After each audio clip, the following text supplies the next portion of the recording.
Welcome, Cowboy fans and Cowboy haters alike. I'm the G, and I'm the host of Let's Talk Cowboys. We're live again tonight, where we're going to talk facts. Let's talk facts. Man, I had some technical difficulties trying to get going today. Time for a few upgrades, but I think the Lord will be willing, and we'll get all that going too. But nevertheless, we got it going. How's everybody doing? Hope everybody's doing well. And so, got quite a few things to talk about. Okay, want to make sure I'm in focus. Yeah, got quite a few things to talk about on the agenda today. Got a little bit of breaking news. I don't know if it's really breaking news, but anytime there is something going on where there are some possible free agent signings that could involve the Cowboys, which we know it's not going to involve the Cowboys, I still want to let us know that.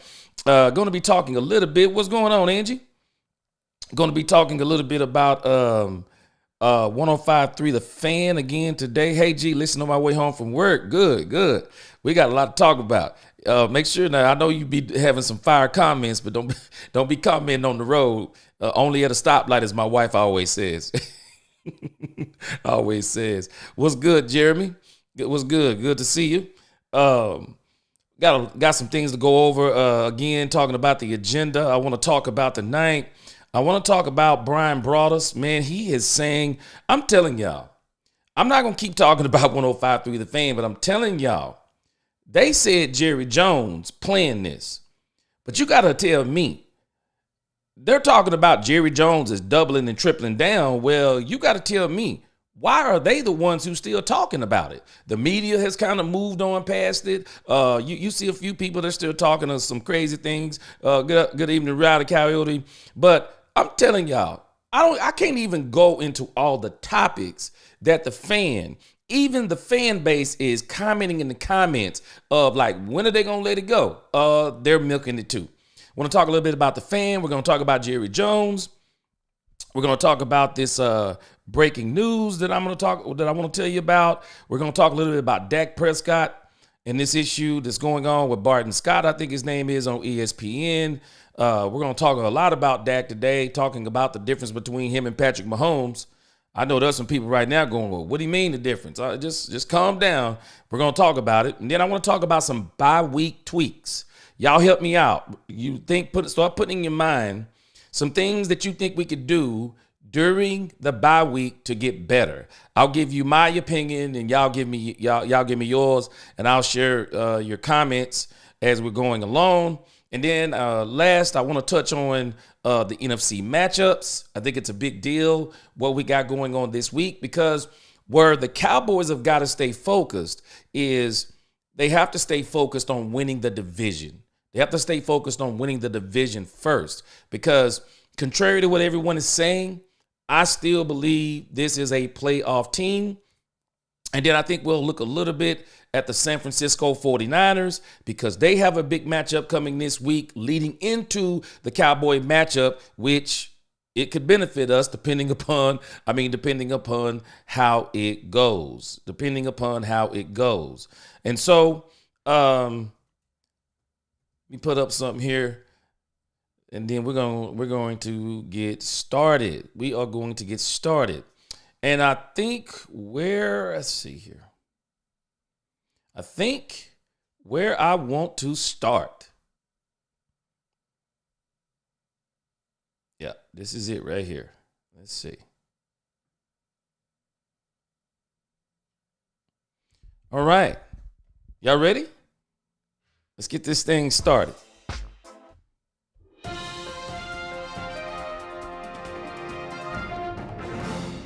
We got breaking news. Jamaal Adams has been released by the Tennessee Titans. Now, I know Jerry Jones said, where are you going to get some players? Well, I mean, there was a time the Cowboys, if I'm not mistaken, there was some talk around the Cowboys and Jamaal Adams. I mean, there was talk that the Dallas Cowboys wanted Jamaal Adams. And if I'm not mistaken, he's out there for a little bit of nothing. I mean, the Tennessee Titans bought him in on like a 1-year deal. And if you look at what the Athlon Sports is reporting, it's kind of funny. They're adding quite a bit of drama to this, but they're saying that it is the kind of like look at this. It says Cowboys urged to sign 3-time All-Pro in Last Dance move. And they're saying that the Cowboys should go after Jamaal Adams. And I'm telling you, Jamaal Adams has been tied to the Cowboys before. I think it was wishful thinking on the part of many, because there is no way the Cowboys were going to pay for Jamaal Adams at the price he was going for at the time. But they were talking about the Cowboys making the trade. So it says right here, Adams, now a 29-year-old, was saddled with injuries during his failed term with the Seattle Seahawks. But he also had odd run-ins with teammates, media members, and even fans. And at one point was essentially urged by the organization to no longer bother coming to work. Wow. Sounds just like the kind of player the Dallas Cowboys would be looking for, doesn't it? Sounds just like the type of player they'd be looking for. Someone who is very cheap, don't have to commit, prove it deal, see what he's got left.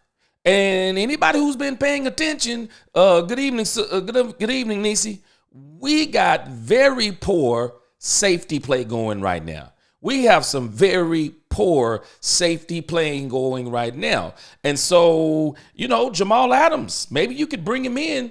Maybe you don't even bring him in to start.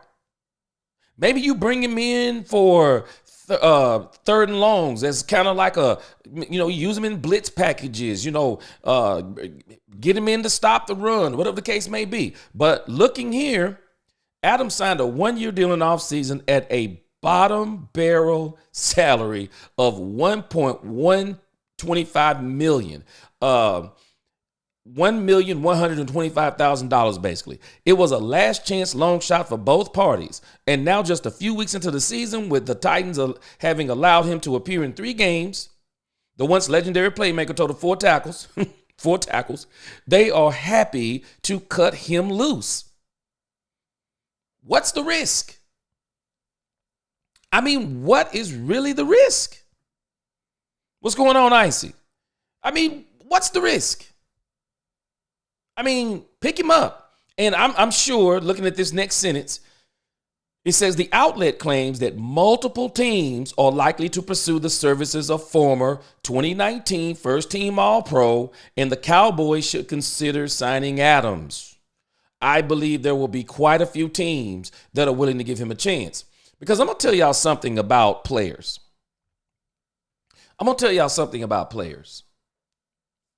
Sometimes players have a hard time being their best on teams that are not good. You got to realize something about some of these players, man. They come from colleges where they're either dominant, or they come in, with high expectations because they're so good and they're thinking they're going to come on these teams and win. And then they get on these teams and they start losing. I'm going to tell you something about college players that people don't understand, especially college players that come from winning programs. A lot of times what happens to them, they get on teams, it's like, I want y'all to think about Bryce Young for the Carolina Panthers. So Bryce Young comes from none other than Alabama.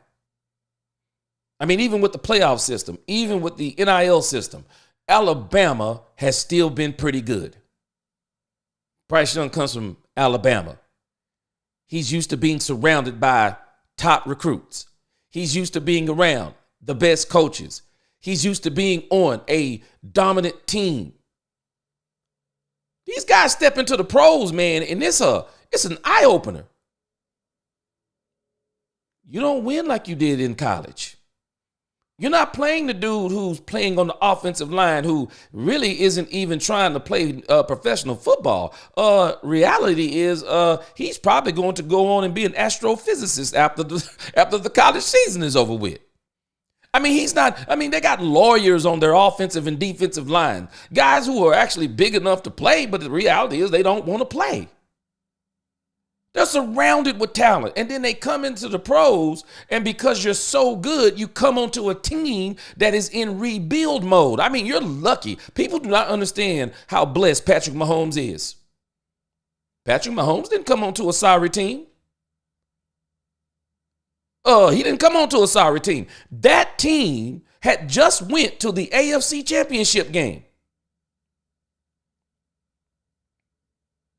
Had just went to the AFC Championship game. And the miraculous comeback that knocked them out was insane.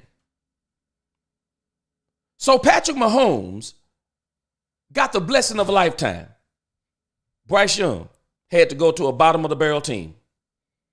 And a lot of these players do. And a lot of times, man, they have a hard time adjusting because there's such a big expectation on them. And so with Jamaal Adams, I mean, who knows what he looks like? You mess around and put him on a good team. Now, let's get to that part. I know we got to mention that part too. The Dallas Cowboys right now, I'm not sure if Jamaal Adams, and now this is the part I will say, I'm not sure he can handle the media attention that the Dallas Cowboys get. I don't know if he can handle it. A lot of people can't handle that kind of attention. So when you're talking about the media, how it is around the Cowboys and what some of the problems he's had, I don't know. But you never know. You put him in a different environment and you put him in situations to where he can succeed. You never know what's going to happen with Jamaal Adams. Angie says, is it poor safety play or safeties being heroes? That's what Michael Parsons said. Everybody's trying to play hero ball. And you know what, Nisi, this is the thing about the Dallas Cowboys. People have to understand, and this is why I think the Cowboys are going to need a different type of talk when they get drafted onto this particular team. Because what's happening with the Dallas Cowboys is that a lot of times people get on this team and they want to build up their brand.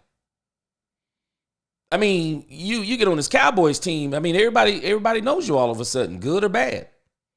Good or bad. It's nothing on any given Monday morning. You make a good play, you're all over the networks. You make a bad play, you're all over the networks. So, you think about what it's like to play in Dallas. What it's like to play in Dallas. And I'm going to touch on that here in a few because I got some theories about this as it applies to the Cowboys and some of their playoff woes, as they get down the stretch. But I just give me y'all thoughts. Let me know. Put it in the comment, put it in the chat. Do you think the Cowboys should go for Jamaal Adams? Because I'm sure that there are a lot of teams.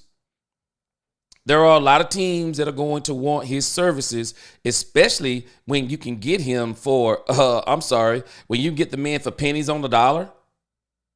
I mean, really, why wouldn't you just kick the tires on him? Kick the tires on him. And if you are already a good team, what do you got to lose? Kick the tires on him. Kick the tires on him. That's what I would do. I would kick the tires on him. See what he got left in the tank. See what he got left in the tank. Jason White said, poor right guard play. Man, Jason, we had poor play all the way around, man. What has it come to when even Zach Martin was getting his lunch taken? Zach Martin, man, they were taking Zach Martin to school, man. Zach Martin, golly, boy. I'm hoping that this bye week, the Cowboys can really, really do some tweaking, really get their morale back, really get their mental back. Because I'm gonna tell y'all something, man. I said it yesterday. You ever notice? Lions don't hang with deers. Man, you be an all-pro player, man. You get around and get with a bunch of guys who are not giving effort because a lot of people are misinterpreting. Man, I'm telling you, I don't understand why people are always misinterpreting what's being said. And a part of it is because they listen to the media. At the end of the day, Troy Aikman, whether anybody realizes it or not, Troy Aikman was not trashing CD Lamb. Troy Aikman was speaking like a leader of a football team. He was basically saying something simple. He didn't say CD couldn't run good routes. He didn't say CD hadn't ran good routes in the past. He's saying what he's seeing on the film. Y'all don't think, let me tell y'all something about Troy Aikman. Loves the Dallas Cowboys. I don't think I've ever heard him say it publicly. Who would not love the team that they played on previously? It was the only team he played on. Troy Aikman loves the Cowboys. And I guarantee you, outside of his work that he's doing on other teams, y'all don't think Troy Aikman is looking at film on the Dallas Cowboys just because he has access to the tape and he loves the Dallas Cowboys? Y'all know how we know he's watching film on the Dallas Cowboys? Because how would he know what types of routes they're running?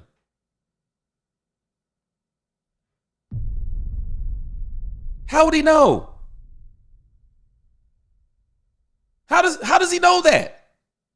Unless he's watching tape on the Dallas Cowboys, even without being a player, even without them being the next game that he's playing. Troy was basically saying, in particular about CD Lamb, you're better than this. You need to give more effort. That's what he was saying about CD Lamb. He wasn't saying he couldn't run routes. I mean, the Dallas Cowboys, I'm starting to wonder, what's going on? Why are we so fickle all the time? I mean, it's like we get so in our feelings about every little thing that someone says. We got to stop getting in our feelings all the time. Every time somebody says something, and what we need to learn how to do, I have a thing that I say at church. We have to learn how to discern. Sometimes we need to learn how to read what's being said rather than reading and getting offended all the time. We get offended. I mean, the Cowboy fan base, man, it gets offended so easy. And then we start running off at the mouth. Oh, Troy Aikman, boy, he's talking trash about. No, he's not. He's saying something. Same thing he would have told Michael Irvin. You're an all-pro wide receiver, man. You wrecked this league last year. You got the bag, man. What are you doing out here? You're not even running your routes anymore. I mean, what is these? You're half running your routes. What are you doing? What's the effort? And Dak Prescott, very good guy. But Dak, this is your team. Man, you need to get a little bite in that. You need to get a little bite and some bark. And you need to start telling some folk, man, it's time to perform, bro. Stop all this. I watched you on that last route. Stop letting CD Lamb, as I said yesterday, stop letting CD Lamb shake his bangles at you, getting animated at you, and then everybody's talking about, ooh, CD Lamb, he giving Dak Prescott the business. How about you give CD Lamb the business? You give CD Lamb the business, and you tell him, hey, man, I threw that ball to the corner. And I know you wanted a jump ball. But you know what I expect you to do, CeeDee Lamb? I expect you that if you see that ball as a back shoulder fade, I expect you to make it over there and knock that ball down. I need you to have my back. Don't tell me you got my back when I throw it the way you want it, and then you're going to jump up and get it so you get the glory like you made a spectacular catch. How about you say, I got your back for throw a jump ball next time, but I'll make a better effort that if you throw a back shoulder fade, I'll make every effort to get over there and knock that ball down. How about in that Detroit game? Nobody's giving that safety the credit that he deserves. This man watched film. He looked at Jalen Tolbert on the flat, knew what the first down marker was, and rather than him running down to Jalen Tolbert, does anybody not realize this man watched film? He looked at Dak Prescott's eyes. Dak Prescott didn't look at Jalen Tolbert enough, didn't even pump it to him, and so he sees immediately, he looks to Jalen Tolbert, and guess where he's looking? Dak said it in the press conference. I looked for CeeDee Lamb too quickly. But you know why I got a problem with CeeDee Lamb? CeeDee Lamb, I floated it to the corner because I thought the safety was going to bite on Tolbert, but he didn't. You know what I expect you to do? Don't run past that man again like you don't see that ball being floated out there. If you see that ball being floated out there, I expect you to detour towards where that ball is coming. And if you can't fight him for it and get it, you knock it down. I'm telling us something. We got to get out of our feelings. Troy Aikman was not dogging CeeDee Lamb. He's actually saying, man, you better than that. You got to run better routes. You got to give more effort. Troy is talking about effort right now. That's what people don't understand. Even with the Dallas Cowboys wide receiver room, man, he's talking about effort. That's what he's talking about. That's what he's talking about. Niecy, they mess around and say someone else has an injury. Wait a minute. What are y'all talking about here? They need to practice full out. They don't do it no more. See, they used to do that. And it's so funny because the Players Association, we'll do some talking about them in the offseason because they need to have their butts totally whooped for all the money. Y'all don't understand the money that these players actually put into the Players Association. And for all the money they put in, do y'all know what rather than getting guaranteed contracts? Less padded practices. What? The very thing that makes you tough. Padded practices. I'm telling you, this NFL is different. It's different. It's different. Honesty is not trashing. That's what people don't understand.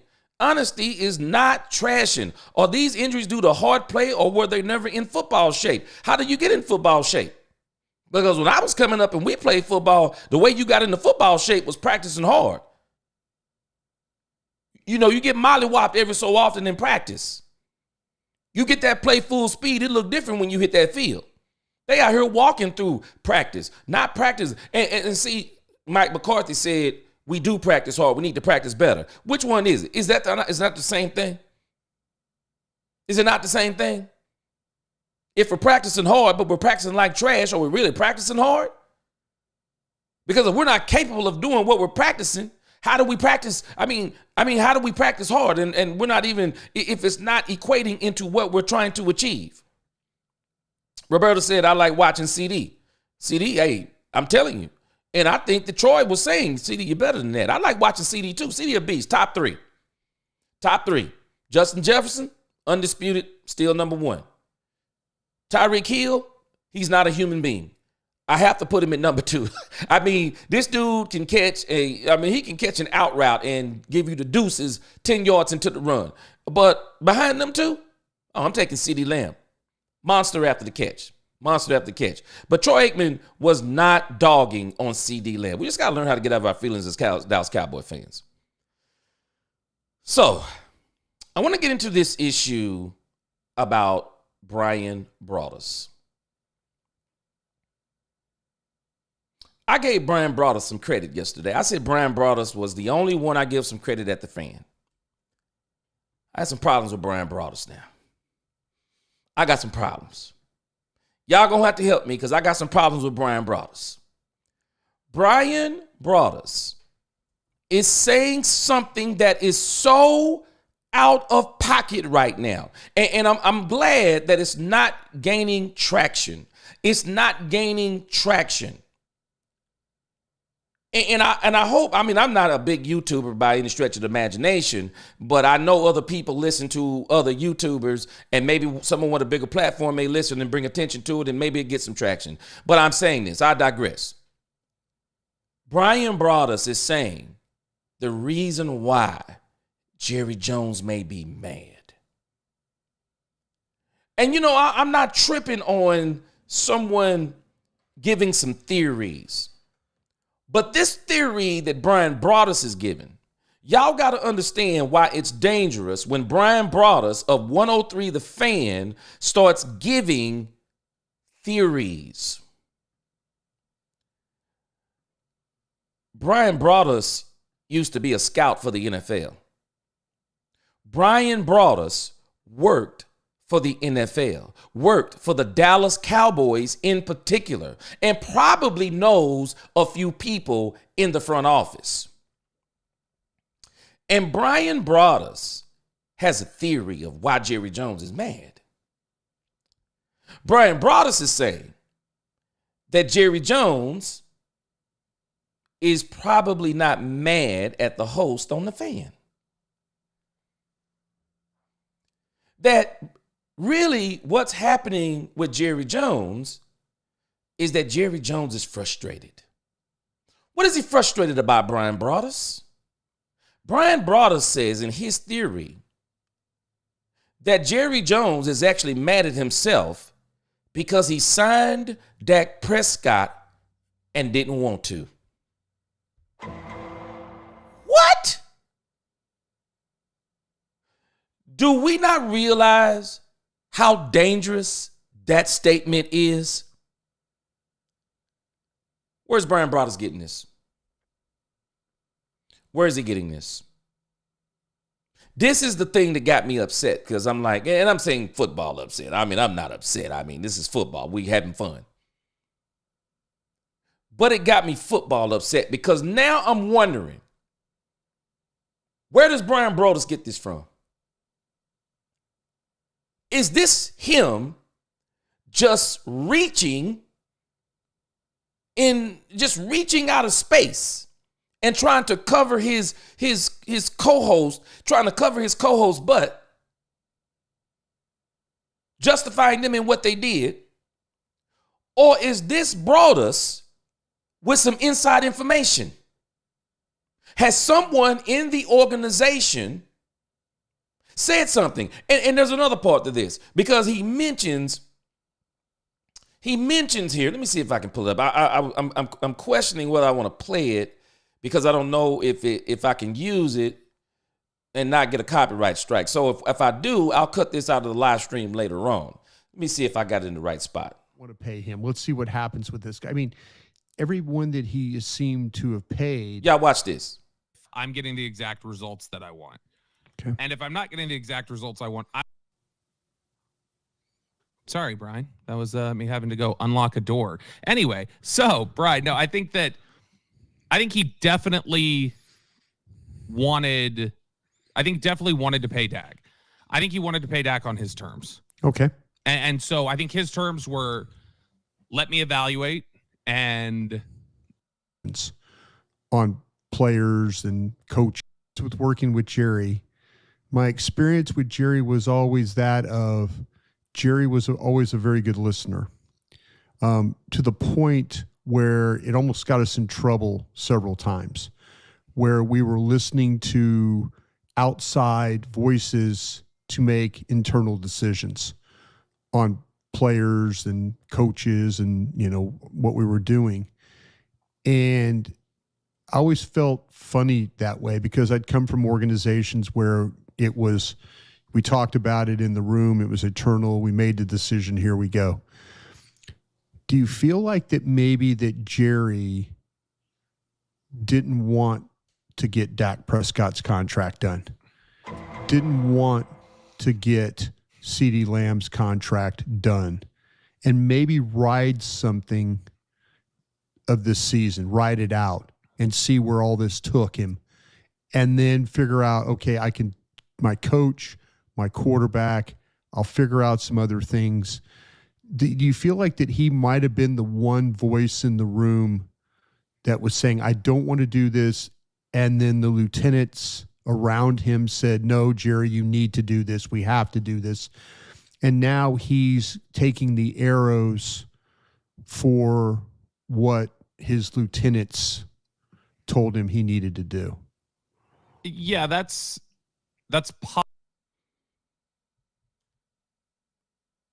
Are y'all hearing this mess? Did y'all absorb that? Now I want to show you just how people don't think. 105.3 The Fan, his co-host, who he's defending. And people have been drawing this conclusion about Jerry Jones. He doesn't listen to anybody. He doesn't listen to anybody. He does what he wants to do. It's an example of the rich preying on the weak. It's an example of those who are rich who feel entitled and privileged. Jerry does what he wants to do with this team. He doesn't listen. Are we hearing how this is a contradiction of what 105.3 The Fan is saying? Because if Jerry Jones does what he wants to do, Brian Broaduss, can you explain to us now why you're saying that when Jerry gets in the room with advisors, he listens to everybody? Y'all help me. Because Brian Broaduss, in reality, who are the men in the room with Jerry Jones? Who are the men that he's listening to? So we're putting all the blame on Jerry Jones. Jerry Jones is being destroyed out there in the public, but Brian Broaduss is letting us in on the very thing that I said the other day. Jerry Jones does not do what he wants to do. He doesn't do it all the time. We know this. He didn't get Johnny Manziel. He didn't do it. They didn't let him do it. And I believe there are players that Jerry Jones would actually sign, but I think there are people around him, in particular Stephen Jones. He's the real cheapskate of the organization. He says we can't afford it. Don't do it, Jerry. And then obviously there are people, but I don't know this. I'm not the fly in the room. I'm just telling you what I've heard. But Brian Broaduss is saying something here. Brian Broaduss is saying that the reason why Jerry may have buyer's remorse is that Jerry didn't want to do it in the first place. This is dangerous to me. This is dangerous to me because I'm gonna be 100% honest with you. I don't believe it for a second. I don't know about y'all, but I don't believe it. I believe that Jerry Jones wanted to sign Dak Prescott. He wanted to. He wanted to. And I'm with you, Angie. I believe he knew he was going to sign Dak and CD. He just loves to drag it out. And I think he wanted to sign Dak Prescott. Y'all might not realize it. Jerry Jones loves Dak Prescott. I know he's disrespected Dak Prescott because I've said it myself. He's disrespected Dak Prescott in the past. But y'all got to understand something. Jerry didn't have to give Dak Prescott a $60 million contract because nobody had a $59 million contract.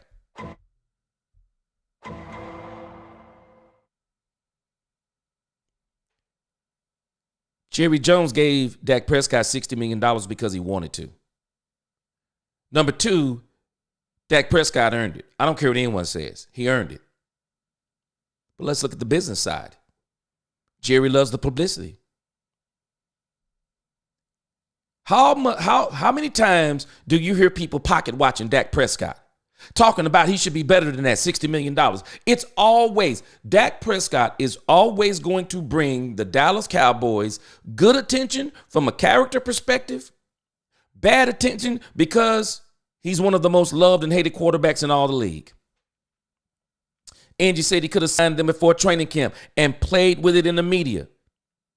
Could have, couldn't he? Chose not to. What does Jerry do? Sign him the morning before the Cleveland Browns. Which is insane, Niecy, because CD should have been at training camp. Jerry crazy. Jerry knew he was going to sign CD because he gave CD exactly what was already on the table. All the insiders had reported that was the number all along. And I'm telling y'all, you might not realize it. That number was great with them. Because he's not better.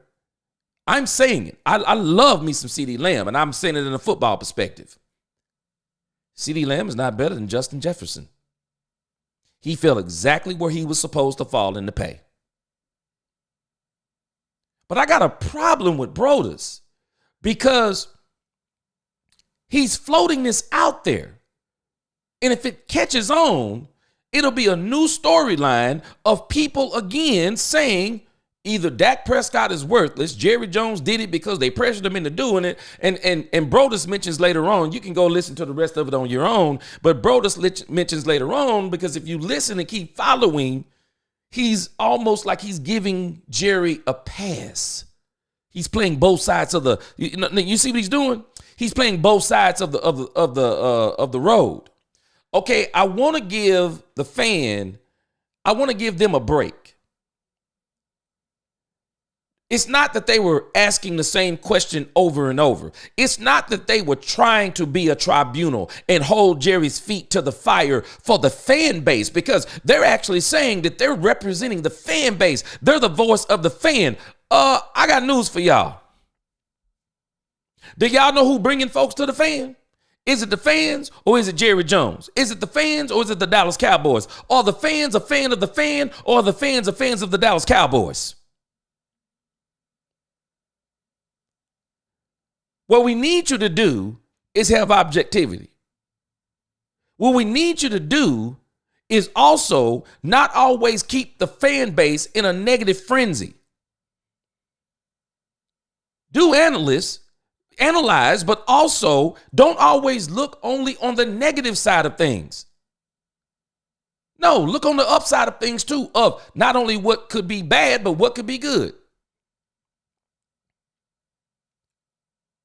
I'm telling people this is deeper. This is deeper than people think it is with this whole issue with the fan. And Brian Broaduss, because he's friends with the Joneses, he don't want to lose some of them privileges. So you see what he's doing? He's trying to get the fan off by saying they were not doing anything wrong. And Jerry wasn't doing anything wrong necessarily either, because Jerry was so agitated because he had to do something he didn't want to do. I'm going to tell y'all something. Jerry Jones is a businessman. Let me tell you something about businessmen. When they make decisions, even if those decisions come from a collective, they do not regret making decisions. They don't. Because if they regret making them, they're not going to make them. That's not what businessmen do. They may look back sometimes and go, wow, man, if I did that, we could have made this. Oh, man. Well, but you can say the same thing on the other token. Well, I hadn't done this over here, I wouldn't have made this. So it's give and take. You take chances. It's a gamble. It's business. And so businessmen don't think like a lot of folk. They don't think like poor folk. Poor folk bet their last dollar, man. They're like, their life is over. They feel like their life is over. That's not how rich men think. That's not how businessmen think.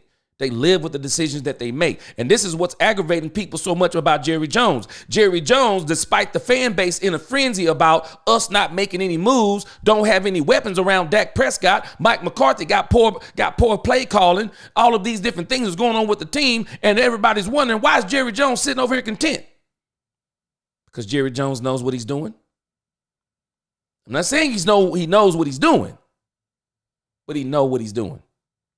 He's resolute on his decision. He's going to ride it out, as he's been saying, with the players that he has, and nothing's changing. Nothing's changing. So even with this Jamaal Adams thing, guess what? Wishful thinking. I mean, I don't even know if it's wishful thinking. I mean, I don't even know how bad I want them to get Jamaal Adams. I mean, y'all tell me, do you want them to go get Jamaal Adams? You know, I'm kind of like, well, if they do, great. If they don't, okay, keep going. That's kind of where I am with it. So this thing with Jerry Jones, it's people got to understand there's layers to this thing, man. Trying to shape the perspective by using the media as usual. And I'm laughing, Angie, because the fan is saying that they think Jerry Jones is playing this, but I think it's strange that Jerry Jones has went on about his doggone business and they still trying to milk this for everything they can get from it. I'm telling y'all, we got to stop this nonsense.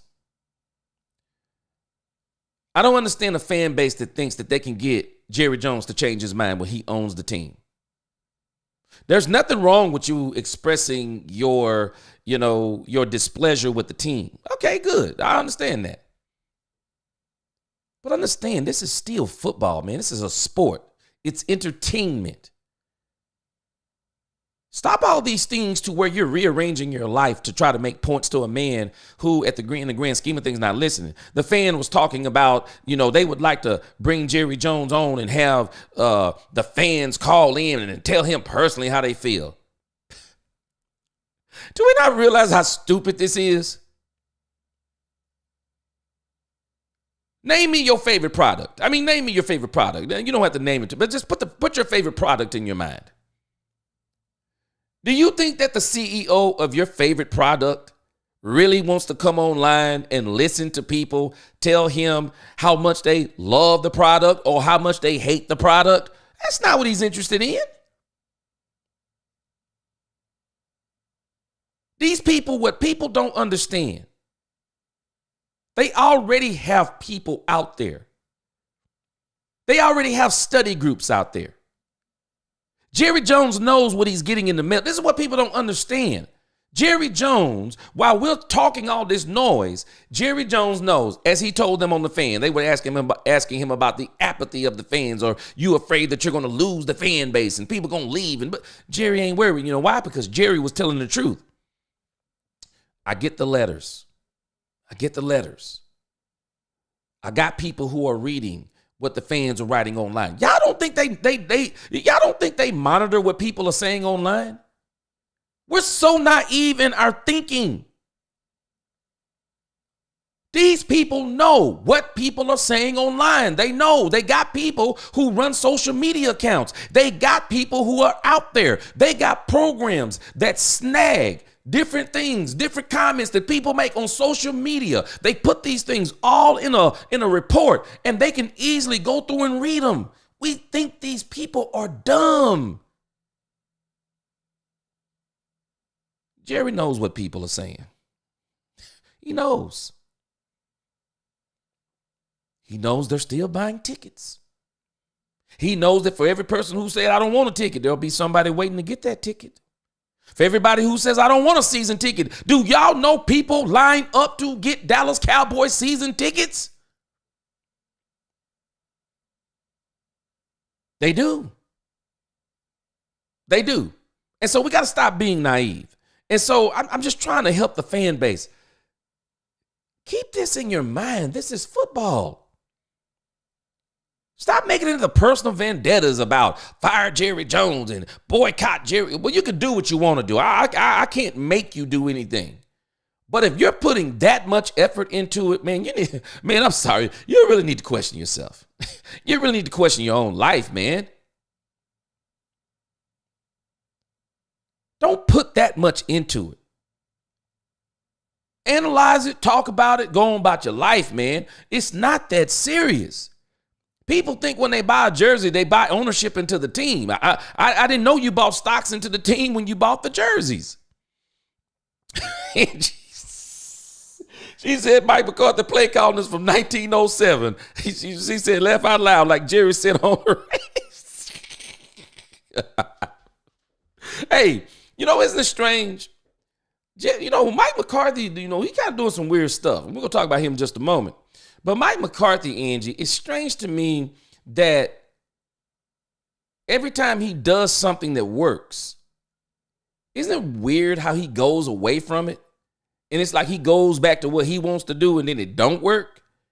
If you look at the 3 games that we won, Mike McCarthy was on point. You look at the 3 games we lost, it's like Mike McCarthy said, okay, we won that game. Now we're going to do it my way. We're going to come out here and line up. We're going to line up and we're going to blow them off the ball. And they get blew off the ball because Mike McCarthy, his play calling is terrible. I mean, it is. He's going to play and act however he wants. Yeah, he is. He is. I tell you, I love Jerry Jones, the owner. I don't like Jerry Jones, the GM. Terrible GM. Fire him. Jerry don't care because he's making money no matter what we do or say. That's what I keep telling people. And Jerry is catering to 2 fan bases. But I'm about to give y'all a theory. This is one of my topics tonight. Y'all tell me what y'all think. Since Brian Broaduss can give his theory, I'm going to give my theory. Donald Moore, I'm with you. I'm down with them regardless. I'm a fan. There it is. That's me. That's me, man. I'm down. I'm not going to I'm going to complain about it, but I'm not going to spend a lot of time complaining about it. I want to look at what we can do rather than what we're not doing, because what we're not doing is obvious. I laugh at people. They're reporting on TV about everything that we already know. Who know they can't stop the run? Who don't know they can't stop the run? Who don't know the offensive vanilla? Who don't know we can't get separated? Who don't know all the things that they're telling us? Tell us what we can do better. And don't make it as simple as Jerry Jones could have went out in the offseason. You know what Jerry Jones was telling them on the radio they didn't like? I'm not going backwards. There it is. There's nothing we can do about that. Well, I feel Jerry should hire a GM instead of being the god of it all. Roberta, you realize he got a good GM? He just won't use him. Will McClay. There are teams every year calling Will McClay to come be their GM. And I just wonder, they're saying Will McClay has a son or a daughter getting ready to graduate. Will McClay may say, now I'm willing to move on. Because, a lot of times about parents, because we did the same thing. I had an opportunity to move a job. But when your children are in their senior year in high school, you don't want to move them in their senior year. And so we had a job that we wound up, it was a part of the decision that we had to make. And we let go of some money because we didn't want to move and, take that senior year away from our children and put them in a new environment. And so Will McClay, you never know. I'm a fan as well. Confident Cowboys fan says, but we can always be better on both sides of the ball. You better believe we can. Yes, Jerry hired Mike. Yep, he did. Now, I want to give y'all, I want y'all to let me know. I got a theory on this. I got a theory on this thing with Jerry Jones. It came to me this morning.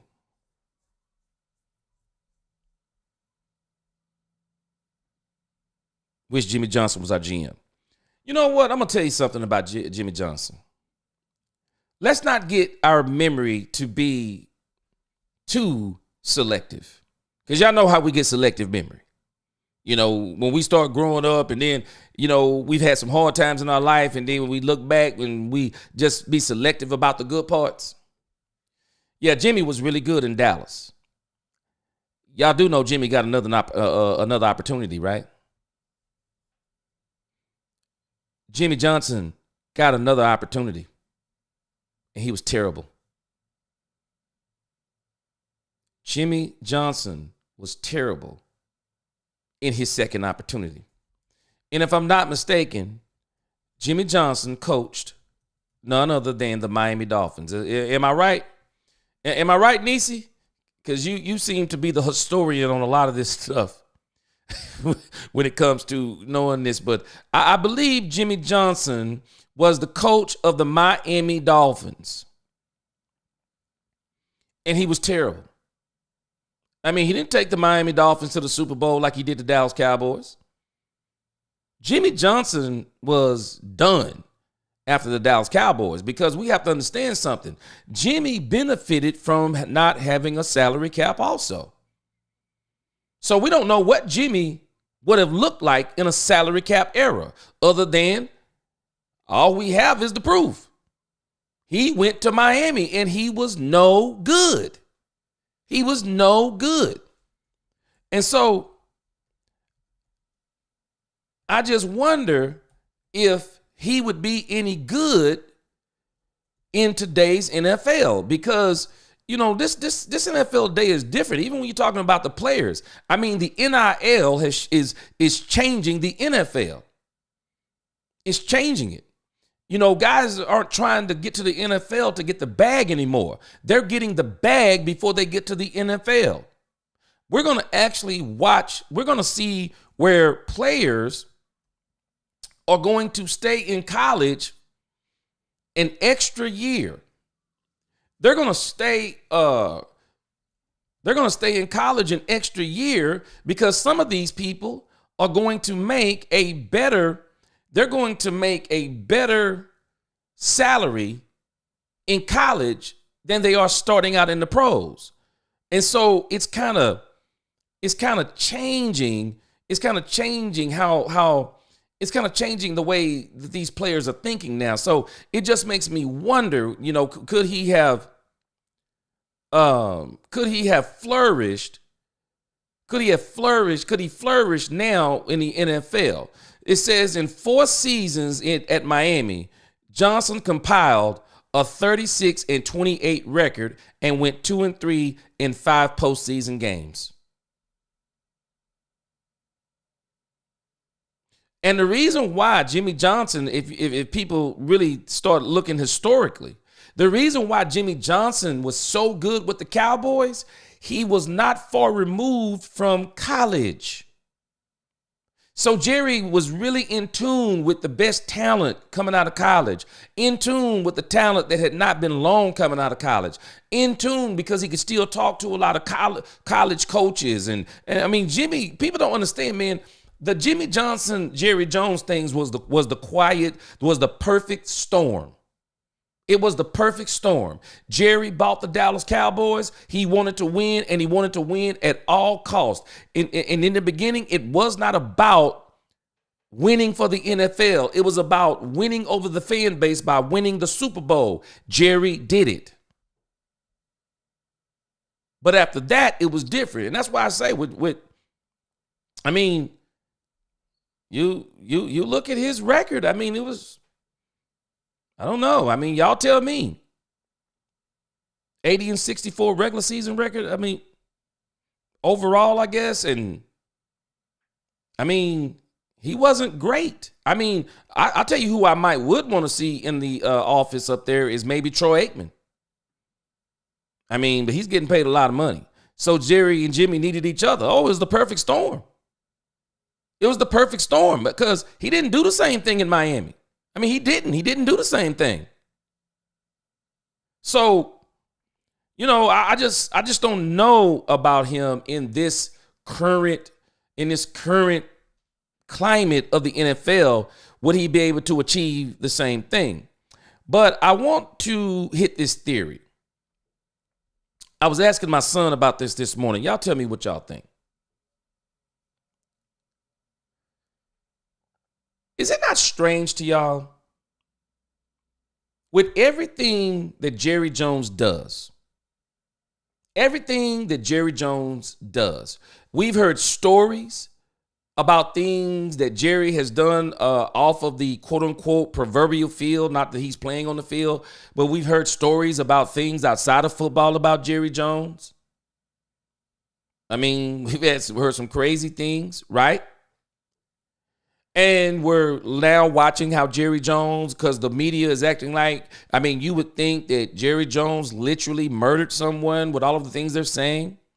We saw where someone dug up a picture of Jerry Jones in Alabama during the segregation thing. And I mean, he's a kid and they're acting like he was an adult and he was there leading the march against this thing with the desegregation issue. And we always hear Jerry, always out there in the media and all these different things. And y'all know what I find to be strange? Why don't the owners complain about Jerry Jones? Has anyone noticed that you never hear the owners complaining about Jerry Jones? You ever notice that you don't hear any rumblings of owners saying they wish Jerry would stop what he's doing? I mean, it's not leaking to anybody. Am I the only one that finds that strange? Y'all need to recognize something. I've mentioned this all this week. I have a theory on why the NFL doesn't say anything. Because I'm laughing at people like Jerry Jones needs to be out of football and like Dan Snyder, you're crazy. Because people don't understand. Jerry Jones has been the driving force behind the NFL since he came into the NFL. And the NFL was not the National Football League like it's the National Football League now. The NFL changed when Jerry Jones came in. It changed. More people were talking about it. The television stations started picking it up. Everyone's talking about it. I can remember a time people wouldn't miss church for football. People didn't get into football like they do now. That's Jerry Jones. That's the Jerry Jones effect. And the NFL understands something about Jerry Jones. He's good for the NFL. He's great for the NFL. Why are they not saying anything? He goes to these player meetings. How come it never leaks? Hey, man, the owners are tired of Jerry Jones. They're not tired of Jerry Jones. Because Jerry Jones has taken ownership of we're America's team. Whether it be through winning, losing, drama, come hell or high water, we're going to do whatever we got to do. And we're going to always have not only the Dallas Cowboys at the forefront of everything in the NFL, it also promotes the NFL. Do y'all know how many of us will be keeping track of all of the games in the NFC this coming week? Because how are they going to affect the Dallas Cowboys? Where would all the 3-letter and 4-letter networks be without Jerry Jones? Where would they be? Where would they be? I've heard a few people mention Donald Trump. We're not going to talk politics, but I can tell you this. It's strange how a lot of these networks, when Donald Trump was the president, they had all this viewership because they got to talk about Donald Trump, how bad he was, how evil he was, how this, how that, whatever you name it about Donald Trump. Isn't it strange when he got out of office? Them same networks are dying. CNN is almost dead because they made the whole channel based on their hate for Donald Trump. What if he loses this election? Where will they be then? People don't understand something. People don't understand something. Man, I watch movies a lot. And Al Pacino said something that people don't understand in Scarface. Everybody needs a bad guy. He's okay. I'll be the bad guy. I believe, and I could be totally wrong as Brian Broaduss. I could be wrong as two left shoes. Jerry Jones has agreed to be the bad guy for the NFL. There's a reason why he's in the Hall of Fame. It's because of his contribution in front of the scenes and behind the scenes. And I don't find it strange. Why are the owners, why is the NFL itself not complaining about Jerry Jones? Dead silence. Jerry Jones is the bad guy for the league. Does all these good things behind closed doors, but he's the bad guy for the league. He promotes the league. He makes the league important. But here's the problem that we're all complaining about. Because Jerry Jones has decided that he's going to be the bad guy for the league, he can't be the good guy for his team.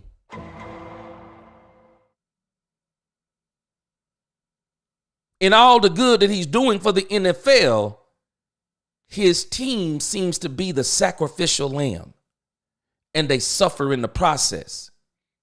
And so Jerry Jones, who is the architect of the salary cap to bring more money into the pockets of the owners, rather than putting all of that money into the pockets of the players. And we're other owners, because they not like Jerry Jones. And I don't think it's not even so much they're not like Jerry Jones. They can't do what Jerry Jones has done, because many of them were in the NFL before Jerry Jones, and they can't do it. They'd rather let Jerry Jones do it. But they get GMs. They get football people. They get to focus on winning for their team, while Jerry Jones focuses on winning for the NFL. You see the problem? Y'all see the problem? That's why the NFL doesn't say anything about what Jerry Jones does. They love him. They love him, and I'm telling you, they love him. They absolutely love Jerry Jones. And that's why I say people don't understand, man. There's layers of this thing. They don't understand what Jerry was saying to the fan. Because when you think like, when you think like poor folk, you talk like poor folk. When you're somebody who don't understand business, you talk like a person who don't understand business. You better believe it, Angie. They're like their own Illuminati group. They are a tight-knit group. And one thing they understand, Jerry Jones, he might not be good for the Dallas Cowboys football team, but boy, he good for the NFL. People better stop playing. They don't understand this thing. There's layers to this. You mentioned the reason 2 nights ago, he money. You better tell them, Carl. There's a reason why the NFL ain't complaining. And I'm going to tell y'all something. These 3- and 4-letter networks, they not complaining either. They eating. Let me tell you something. Let me just tell y'all something. Let me tell y'all something. He ain't lying. These same people who talk bad about Jerry Jones, I bet you every time Jerry Jones runs across the wire, they get excited. You know why? Boy, the viewership gonna be up today.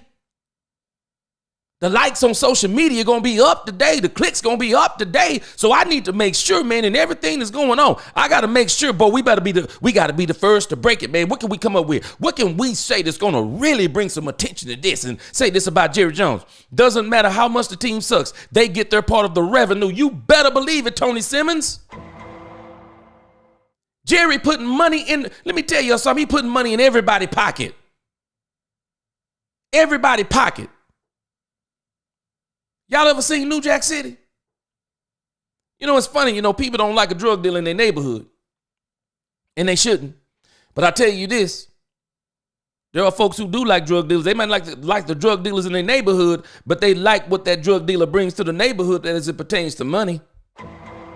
If they getting a piece of the money, oh, they want it. They want it. And everybody eating off Jerry. Everybody eating off Jerry. And what Jerry's got to learn how to do, and I don't know I don't know if I can tell him to learn what to do, but it would behoove Jerry if he could do what he's doing, but let football people, like he did with Jimmy, get you a football person to do football. How much better would the team be? Jerry is more worried about the NFL team than he is about the Dallas Cowboy team. Y'all tell me what y'all think, though. That's my theory. Is Jerry the only owner who gets interviewed after a game? You better tell him, Roderick. Not only does he get interviewed, I've never seen where people are waiting more on the owner/GM than they are on players. Can't wait for Jerry Jones to leave that locker room. Because you know why? Because they want that headline. They want that headline, boy. And that's why people are getting at Jerry Jones the way they're getting at him, because they want these headlines. Nisi, not only does he love the limelight, no, Jerry a businessman. Jerry loved to make money. NFL is more popular today than it ever been. Never been. I still attend church. He gets my praise every Sunday. Amen, Roberta. Same for me. Yup, I'm telling us. It's just a theory, though. Hilarious facts. Jerry's the main reason for the devalue of the running back position. People don't understand. Jerry is very influential on this game. Jerry is very influential. Jerry equals Trump in terms of pulling in money. And that's why I keep telling folks, tell me anything you want to about Donald Trump. But Donald Trump was pulling in money in this country. Donald Trump was, rather than giving out money, Donald Trump was charging folk money to do things in this country. I'm telling you. Man, when it comes to money making, they're just certain folk. Love them or hate them. You need them in your corner. It just all depends on what you're trying to do. It all depends on what you're trying to do. Money game at its finest. I'm telling you, it all depends on what you want to do. Man, scared of him. Appreciate that super chat, Brother Terrell. Jerry making money for everybody. The NFL needs him. I keep telling folk. That's why they're not saying nothing. Because of all the folk complaining, why are they not complaining? I know why they're not complaining. They ain't biting the hand that feeds them. They're not doing it. They're not doing it. Stephen A. loves him some Jerry Jones. Tell him, Angie. How does a man hate your team and you give him an exclusive interview and tell him you about to pay your quarterback? What's going to entail when you pay your quarterback? He going to have to do more than less. Y'all sitting up chilling. He riding around in your helicopter. Man, y'all better stop playing. Y'all don't understand. Y'all talking football. Jerry Jones is talking dollars. Money, money, money, money. I'm telling you, Nisi, they don't understand what's going on. So that's my theory on this thing with Jerry Jones. Because I started thinking about this. I'm like, Why are people not speaking out about Jerry Jones as far as the ownership? They're not speaking out. Nisi, I can only name 3 NFL owners. I can't even name. I mean, Jerry Jones. If you give me Jerry Jones, I got one. Robert Kraft, because he's the owner of the Patriots. Robert Blank, because I like the Atlanta Falcons. I mean, I don't know anybody else. I don't know anybody else. But I can tell you this, everybody else is eating off of Jerry Jones. But that's my theory on that. That's my theory on that. Y'all tell me what y'all think in the comments. Tell me what y'all think. And you what? And you what think he realizes that Dak add to this money, get more money? I want to do Dak. See that? Jerry wanted to sign Dak Prescott. I said it earlier. He brings the best of both worlds. He's going to bring everything you need and want as it applies to character. Did he hold out for the money? Dak didn't hold out for the money. Dak came to training camp. People talking about Dak not a leader. Man, you don't know what you're talking about. Dak was putting his career on the line coming to practice. Could have tore his knee. Could have broken ankle. Could have done anything. Still came to practice. Dak knows what's up too. You better believe it, Angie. He does. And I'm telling y'all, Jerry Jones was talking to Dak Prescott, and they both knew when they were going to sign that contract. Nisi, and I know you on this. You just like me. That's my 3 too. That's my 3. That's my 3. That's my 3. And so I'm telling you, man, people don't understand. This ain't just football. So I keep telling folks, man, calm down. This isn't just football. There's layers to this. There are layers to this, man. And we got to understand, man, we in a different time. I mean, we're just in a different time. And so I just wonder, man, if and that's why Jerry, y'all don't understand. Jerry been telling y'all stuff and y'all not even listening. Jerry said, can't nobody do it like me. I'm paraphrasing. He said, can't nobody do it like me. Because he's talking about can run the NFL and run the Dallas Cowboys. Y'all not hearing Jerry Jones. Jerry ain't talking about just the Dallas Cowboys. Jerry said, I'm running this thing. Y'all better miss me. Talking about you going to run me out of the NFL. You ain't running me out of nothing. I get out when I want to get out. I run this. I know what I'm doing. Y'all just mad because I know what I'm doing. Y'all just mad because I know what I'm doing. That's what you're mad at. So let's see here. Let's get to our next topic. Carl says, I want to do the Cowboys have more YouTubers than any other teams because of the Cowboys and Jerry. They're all over the place. They're all over the place.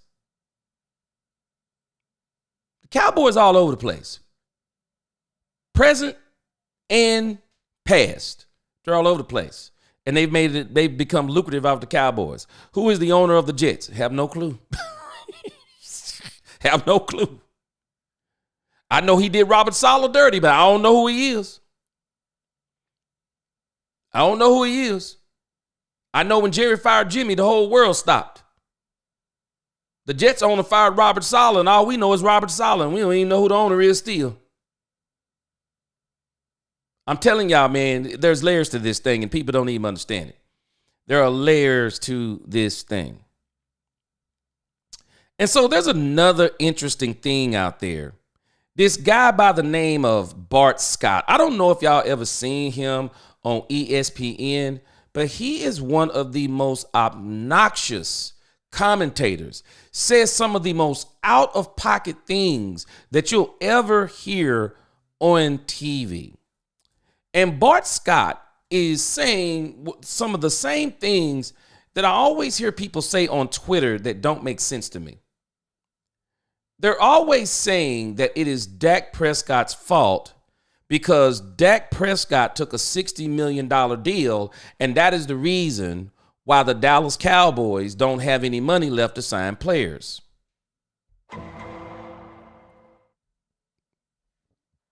Y'all know why we're going to call cap on that? Because do we not realize that the Dallas Cowboys have $20 million in cap space right now? Devontae Adams was out there. They didn't get him. Amari Cooper was out there for Cracker Jacks again. They didn't get him. We covered that yesterday. But if they did the deal now and they got $20 million, and the Baltimore Ravens are paying, I think, somewhere around $8 to $9 million for Derrick Henry, and the Philadelphia Eagles are paying somewhere around $13 million for Saquon Barkley. So if the Cowboys do that deal early, and they got $20 million, but had they done it early, they could have amassed somewhere around $30 to $35 million. We don't think they could have got Derrick Henry back then. We got to stop playing, man. We don't understand. We don't understand what we're talking about. Dak Prescott's contract has no bearing on what the Cowboys are doing in free agency. Absolutely none. And we try to, I don't understand why people keep saying this. I've never seen people. It needs to be studied. When people are in people's pockets, when people pocket watch people the way some of these people do, it needs to be studied, man. It needs to be studied. You are worth what you believe you're worth, what you can prove you're worth, and what somebody will pay you regardless of what anyone says. And I don't fool around with people's money. Only person check I'm worried about is mine. Now, I might say, okay, they might shouldn't have signed this person. They shouldn't have signed that person. But, man, I'm going to tell y'all something. Y'all do not understand what these guys are putting on the line. Whatever money they can get all you can get. As I told someone on X today, it's not Dak Prescott's job to manage the salary cap. It's Jerry Jones' job. That is Jerry Jones' job. And so, Bart Scott is saying that Dak Prescott is overpaid. He's overpaid. Let me see if I can pull this up. And like I said, I don't know if y'all ever listened to Bart Scott on ESPN sometime. Boy, he is one of the most annoying. And boy, I'm going to tell you, and who's worse than him, and I won't even let him talk, boy, it's Chris Canty. Woo! Man, Chris Canty used to play for the Dallas Cowboys, and they didn't pay him, I guess, to pick up his deal. Boy, Chris Canty, every chance he gets, he tries to talk bad about the Cowboys. This may be, if it gets a copyright strike, I'll cut it out later, but I'm going to let y'all hear it. Check this out. Into all of this. Yeah, because in my opinion, this is going to be an interesting case study when Dak Prescott's contract is over, career is over with, right? Because he's probably going to retire as the highest paid quarterback in history. Before that, used to belong to Eli Manning, then Kirk Cousins took that over. It was more important to him to be the highest paid quarterback in the NFL and not leaving a little wiggle room for Jerry Jones to go out there and to make some offseason moves, right? We look at Patrick Mahomes and we talk about why he's compared to the GOAT. Well, he's the GOAT in more ways than one because he's a guy that should be the highest paid player in football altogether. But he's a guy that leaves a little bit so I can keep Chris Jones because he realizes that I need players. And the problem is, and you heard Graz say, that this roster is thin. And so what happens is if any one of those important players get hurt, his backup is so diminished. It's such a big difference between his backup that you can't be functional. This roster is good if everybody's healthy. But it's because Dak Prescott decided to be the highest paid player in the NFL and not leave a little cheese on the taco. What do you think of that, Mike? Yeah, no, I think there's something to that. We always talk about what. Y'all see how dumb that is? You know what? I have to confess something. I'm not the smartest person in the world. But whenever I don't know something, there's something called the internet. There's something called Google. There's ways that you can go and find out without barely putting in a search. And you can find out exactly what a team has in salary cap. Oh, wait a minute. Could this be breaking news? He ain't lying. I'm trying to get my buttons right, y'all. Y'all hold on a second. Could this be breaking news?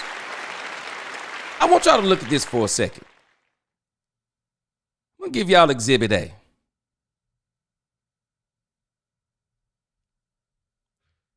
I pulled this up while I was talking to y'all live. Salary cap space is called overthecap.com. Overthecap.com. And y'all just heard Bart Scott say that Dak Prescott chose. He chose. No, he didn't choose to be the highest paid player. He was the next man up. He had an outstanding season last year. And contrary to what people think, you don't pay a quarterback for the Super Bowl. You pay them for the regular season and them giving you an opportunity to get to the Super Bowl. Because if it was based on Super Bowls, right now, the only quarterback that would be paid in this era would be Patrick Mahomes. Quarterback, y'all help me out. Quarterback Matthew Stafford for the Rams. Nobody else would be paid. Y'all look at this. Isn't this strange? Salary cap space. Effective cap space. Active cap spending. Who seems to be in the number 1, 2, 3, 4, 5? They have the 6th most money under the cap right now. Y'all help me out. Which team is that? Which team is that, Bart Scott? Now, you're on TV making millions. I'm on YouTube just having fun with the fans. The Dallas Cowboys have $22 million under the salary cap. Didn't get Devontae Adams. Didn't get Amari Cooper. Had they done this earlier, they even would have had probably somewhere around $35 to $40 million under the cap in the offseason. In the offseason. Do you know who they could have got? Hassan Reddick, Derrick Henry, Saquon Barkley. We can go on and on and on down the line that if the Dallas Cowboys would have wanted to and would have signed Dak Prescott early and could converted Terrence Steele, some of his money, to a signing bonus and redid Trayvon Diggs' contract. They got the button in there. They've already talked about it. They could push the button on Trayvon Diggs' contract right now and free up salary cap money. Why do we think that if the Dallas Cowboys had what the 49ers have, $54 million in cap space, why do we think they'd be going out playing in free agency?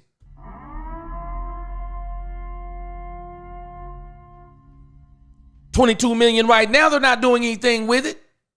$22 million right now, we're spazzing out because players keep being on the line. We got Jamaal Adams. We just talked about it. Man, he out there for a pair of sneakers right now. You get him for a pair of Jordans. $22 million under the cap. What are we doing? What are we doing? Oh, wait a minute. Boy, let me show you something. Let me show y'all the power of the internet. I'm going to show y'all how these guys like Bart Scott. See, some of these guys, I don't understand it. I don't even understand how they're even on television. Let me see if I can pull this up. I thought I had this earlier. If I can't get it, I can't get it. But I want to see if I can pull this up.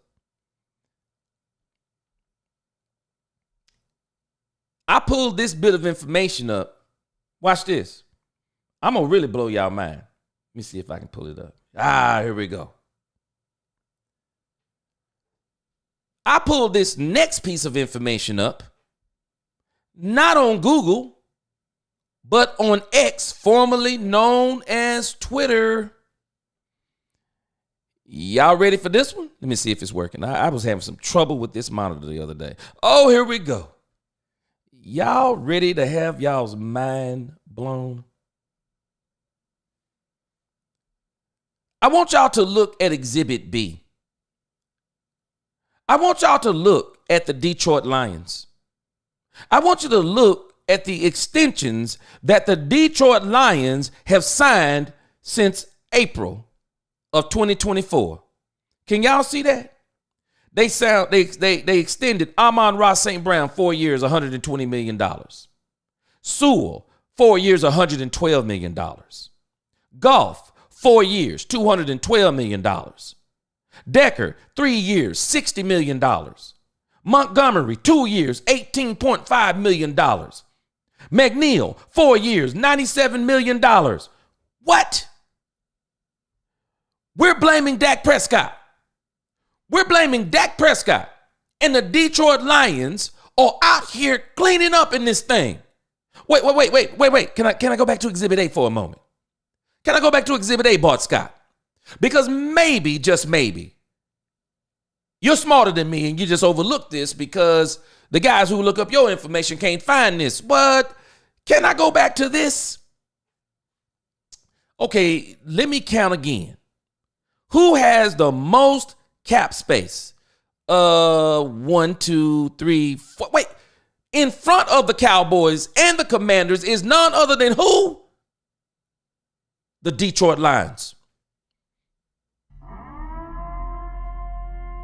Y'all tell me how they're doing it. Y'all tell me how they're doing it.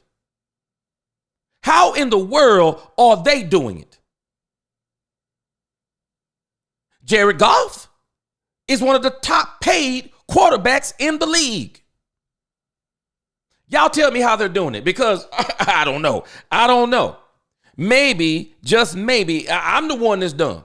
I'm the one that's dumb. Maybe Bart Scott does not have a computer. Now, he looks pretty young. Now, I know some older people, they don't have computer. But he looks pretty young. I would think he has a phone. I mean, y'all call me crazy, but I would think that he has a phone. But we got Bart Scott, I think his name is, and he's sitting up here and he's acting like he don't know what's going on. He don't know what's going on. He can't find this information. And isn't it strange? Because, you know, Dak Prescott signed this deal and everybody's acting like Dak Prescott getting $60 million a year. So I even saw somebody so insane on X said that Dak Prescott actually is counting $80 million against the cap this year, something to that number. Let me show y'all something. I did this on purpose. I just pulled this up while I was talking to y'all. So the highest cap numbers for quarterbacks this year. Let's see. 1, 2, 3. Dak Prescott is hitting against the cap $44 million. He's not even hitting $60 million. And if we look at the Lions, they're $27 million. And I wonder why they were able to do that. It's called cap management. Tired of people pocket watching Dak Prescott. Tired of people pocket watching Dak Prescott. Dak Prescott's contract actually has nothing to do with the reason why Jerry Jones is not getting players. He's sitting there with money under the cap. He's not doing anything with it. He's sitting there with money. Bart Scott, Stephen A. Smith, they don't know nothing about this salary cap. And I'm not a genius. But I can tell you this. Jerry Jones not getting players has nothing to do with the salary cap. Niecy said, I don't listen to Bart because he said they talk about the Cowboys in a certain way. Bart is nuts. I don't listen to him either. It's all facts, Niecy. I mean, it's all facts, Angie. Look at this. Michelle said, Jerry making money from TV because they talk about Dak and the Cowboys 24 hours a day. So miss me with the bull crap. Dak said, well, if national media put me down all the time, pay me my money.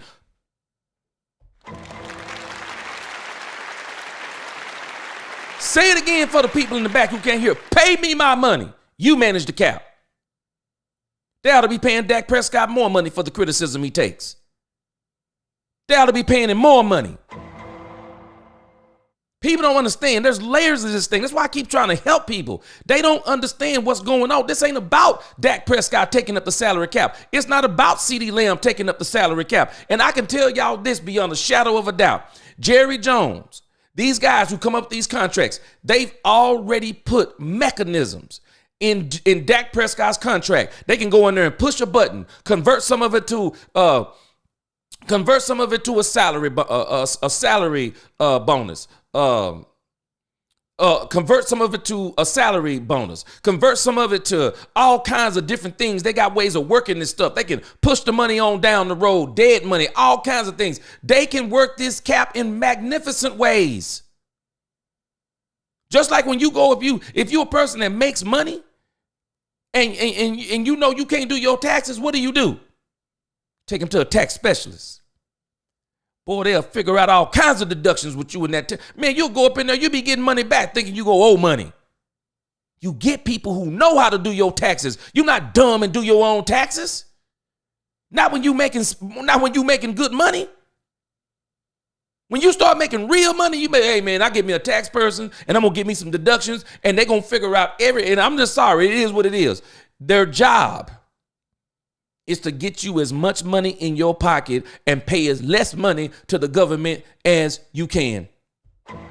Po folk think po ways. I'm telling us, there are layers to this thing. There are capologists out there. Problem is, I don't really know what Jerry and them doing with the cap, because you watching folks all throughout this NFL and they working this cap in ways that they must be magicians, because the Eagles is turning up that cap too, and they keep on re-signing players. They signed Jalen Hurts. They signed Jalen Hurts to a huge deal. They're still getting players. You got to know how to do this thing. You got to know how to do it. Dallas Cowboys sell tickets all year, all the time. Twisting the narrative as always. I mean, there's layers of this. How do the Niners have the most? You tell me, Angie.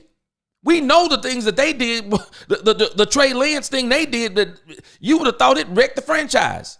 Now, we know right now they got that quarterback on a rookie deal, but hey, they're going to have to pay the piper on that. How much you bet they're going to work that salary cap? How much y'all bet they're going to work that salary cap? Y'all just keep listening. They're going to work that salary cap. And so these folk who keep talking about that because Dak took the money, I'm not hearing nothing about Dak took the money, because Dak taking the money ain't the problem. And anybody who knows anything about this salary cap knows that ain't the issue. That ain't the problem we got.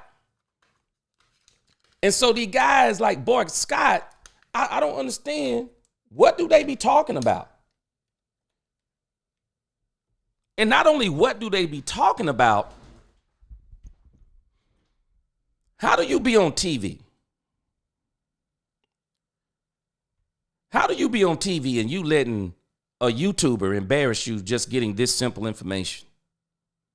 How? Y'all explain it to me.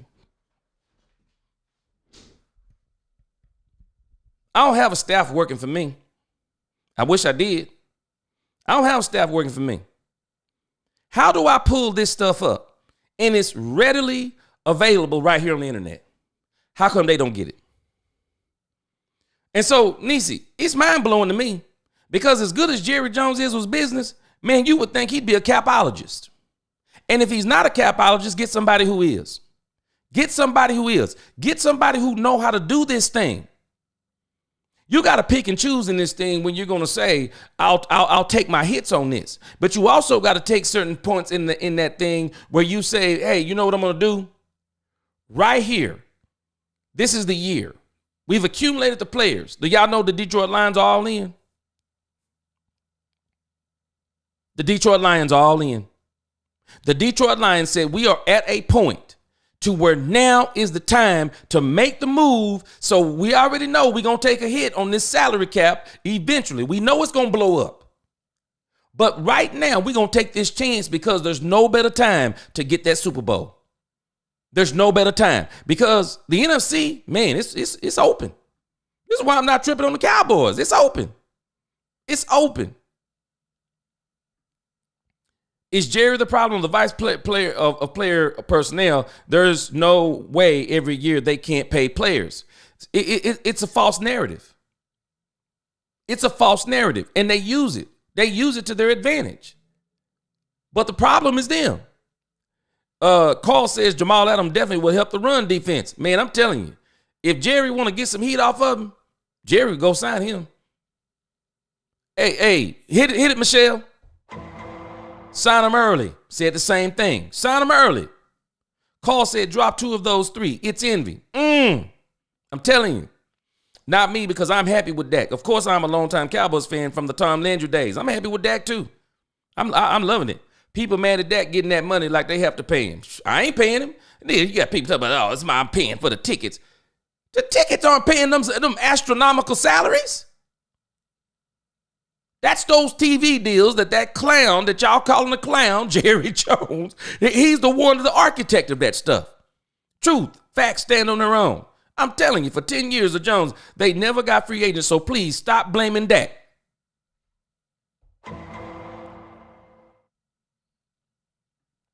I do like Jalen Hurts as well. Yep, I like Jalen Hurts. I said he was going to be a star when he came out of college. If you get guaranteed money from from TV every year, it's easy to manipulate the money that the apple pie American way. And guess what?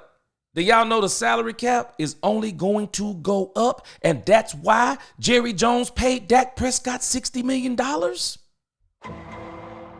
We're going to be looking in 2 years, and we don't even realize it. We're going to be looking in 2 years and saying, they got Dak Prescott on a bargain. We're going to be saying that in 2 years. I'm telling us, this is simple stuff. How is Jerry the architect of the salary cap and can't work it? Tell me, Niecy. He was the main pusher of the salary cap. He was the main pusher of it. And that's why I say, that's one of the reasons why Jerry, man, he wearing too many hats. Jerry trying to be the spokesperson and the driver of the NFL. He trying to be the owner of the Cowboys, the GM of the Dallas Cowboys. He's trying to be the coach personnel. Man, Jerry wearing way too many hats, man. Way too many hats. You gotta start letting some people who know the football stuff do this stuff, man. It's too much. Looks like Jerry don't want to win, Angie. But you gotta ask yourself, is he losing?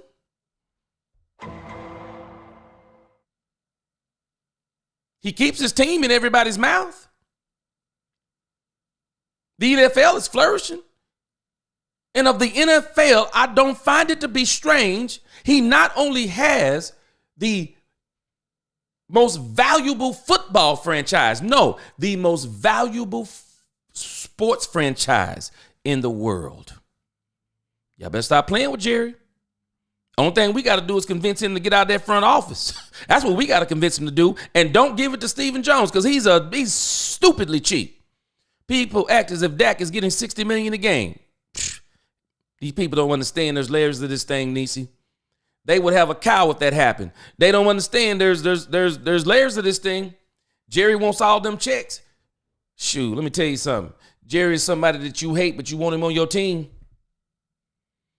Because with Jerry, everybody eating. Do y'all know everybody eating with Jerry? All them NFL owners, they're eating with Jerry Jones. They're eating. They're eating. But I'm telling you, man, this thing about Jerry Jones, man, people don't understand how deep it is. And that's why when you start looking at that contract, when you start looking at the Detroit Lions and how did they do it? Study it. Let's figure out how they did it.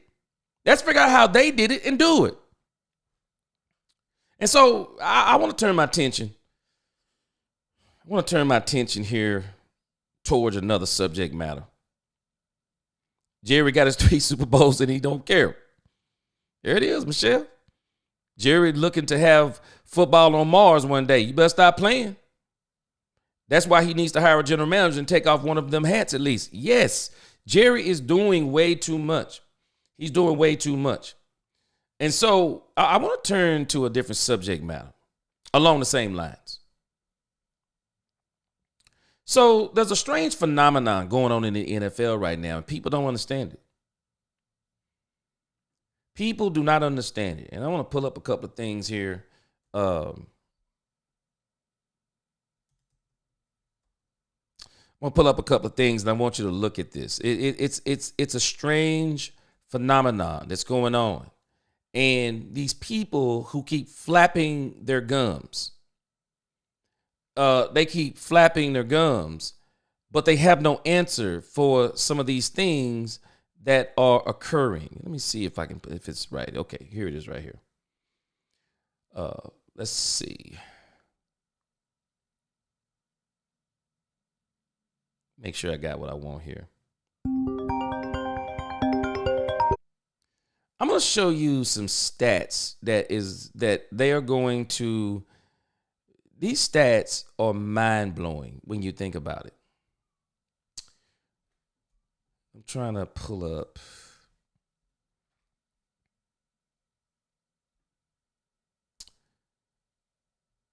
Let's see here.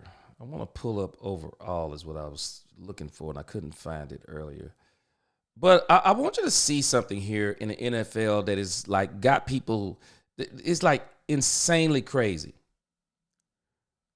But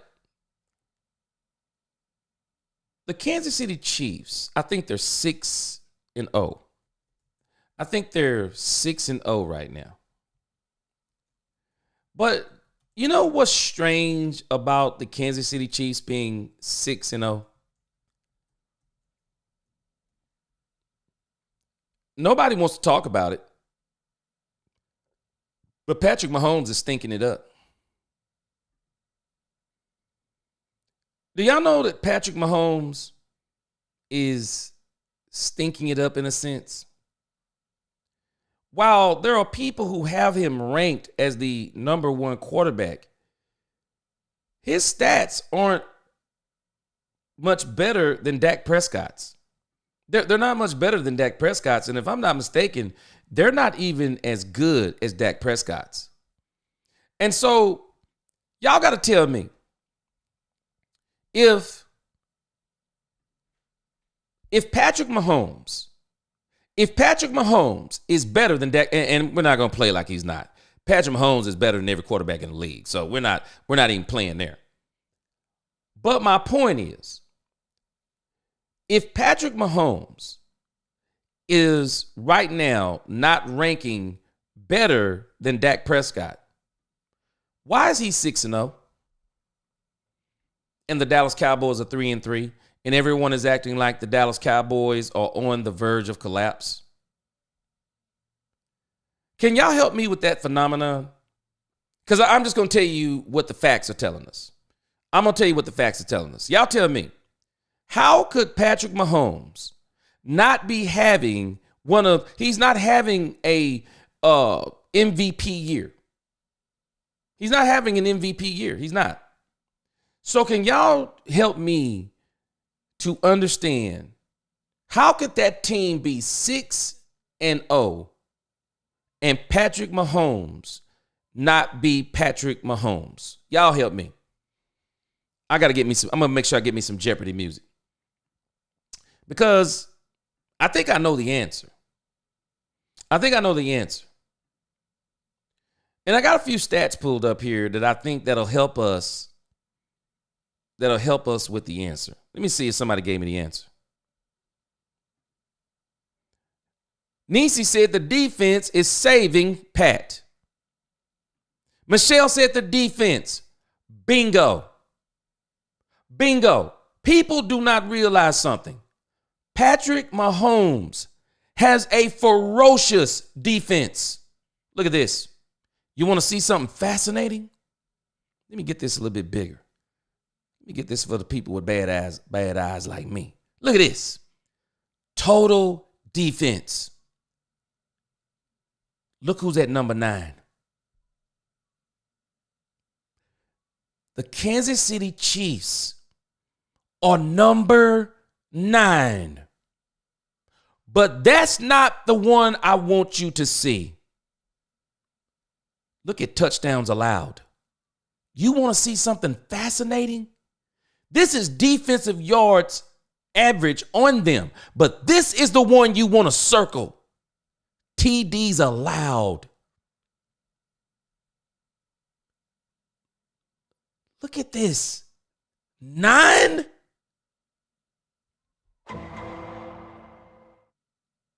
Patrick Mahomes is playing with a ferocious defense. He's playing with a ferocious defense. You want to see something with the Dallas Cowboys? Look at where they are. Number 24. You want to know why we're 3-3? You want to tell me how in the world are they 6-0? Patrick Mahomes doesn't look any better statistically. And even when you look at the games, he's not even passing the eye test. He's got more interceptions than Dak Prescott. He's not even passing the eye test. How is he 6-0? Ferocious defense. Ferocious defense. Do y'all know what happens when your team is playing well around you and you throw interceptions? Do y'all know what happens when your team is playing well and you're not having a good game? That when your team is playing well all the way from defense to offense, you can run the football? Do you know what that does? There is a reason why, and people, they just ignore these things. They just ignore these things because if they go to the truth, it doesn't fit their narratives. It doesn't fit any of their narratives because the narrative is everybody just says that Dak Prescott is just terrible. That's the end of the story. It's no one's fault but Dak Prescott because they paid him $60 million. That's why the Cowboys are 3-3. Well, if you let them tell it, they're 0-6. But if you start looking at the facts, it tells a different story. How about Dak Prescott is the reason they're 3-3 and not 0-6? People don't want to give Dak Prescott any kind of credit. But I'm telling y'all, if you just go on the internet and look at these simple statistics, they're right there. They're right there, and there is no denying this thing. Y'all help me with this. I'm just looking at this. So let's look at passing offense. Patrick Mahomes is better than Dak Prescott, right? Feast your eyes on this. I'm just giving us facts. Passing offense. Seahawks, 49ers, Cowboys. Now, y'all help me out. Maybe Cooper Rush been playing half the games the Cowboys have played. Maybe he got half of those passing yards. Maybe that's Cooper Rush. Now, last time I checked, that's Dak Prescott. That's Dak Prescott. You're right, Michelle. His defense needs to get the credit, but he's getting the credit. Look at that passing offense. 259. Wait a minute. What are the Chiefs at? 9th. They're number 9. Passing TDs. Dak Prescott got 8. Kansas City Chiefs got 6. Y'all got to make it make sense to me. Y'all got to make it make sense. Patrick Mahomes is better than Dak Prescott. That's what everybody says. I'm not debating you. I'm just saying that's what everybody says. And every quarterback out there is better than Dak Prescott. So Dak Prescott has 259 yards per game and 8 touchdowns. And don't tell me all those yards came in garbage time, because they didn't. They didn't come in garbage time. How is Pat Mahomes 6-0 and Dak Prescott is 3-3? There's got to be a reason. There's got to be a reason. Watch this. Y'all really want to get down and dirty with some simple things you can pull off the internet that nobody wants to pull up? Let's go to Russian. Okay, it's no surprise. The Ravens are number 1. But let's find the Kansas City Chiefs. They're 16th. Let me ask y'all a question. How do y'all think we would look if we were getting 116 yards a game? How do you think we would look as the Dallas Cowboys? If we were averaging 117.8 yards a game with 5 TDs from our running backs, how do y'all think we would be looking if that was our average? I wish we were averaging 100 yards a game. I mean, how many Dallas Cowboy fans wouldn't like that? You want to know why? You want to know why the Dallas Cowboys are 3-3 and the Kansas City Chiefs are 6-0?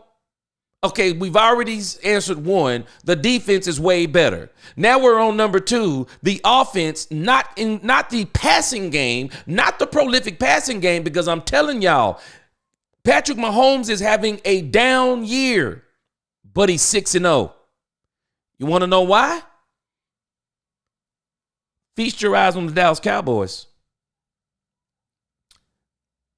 Dead last in rushing.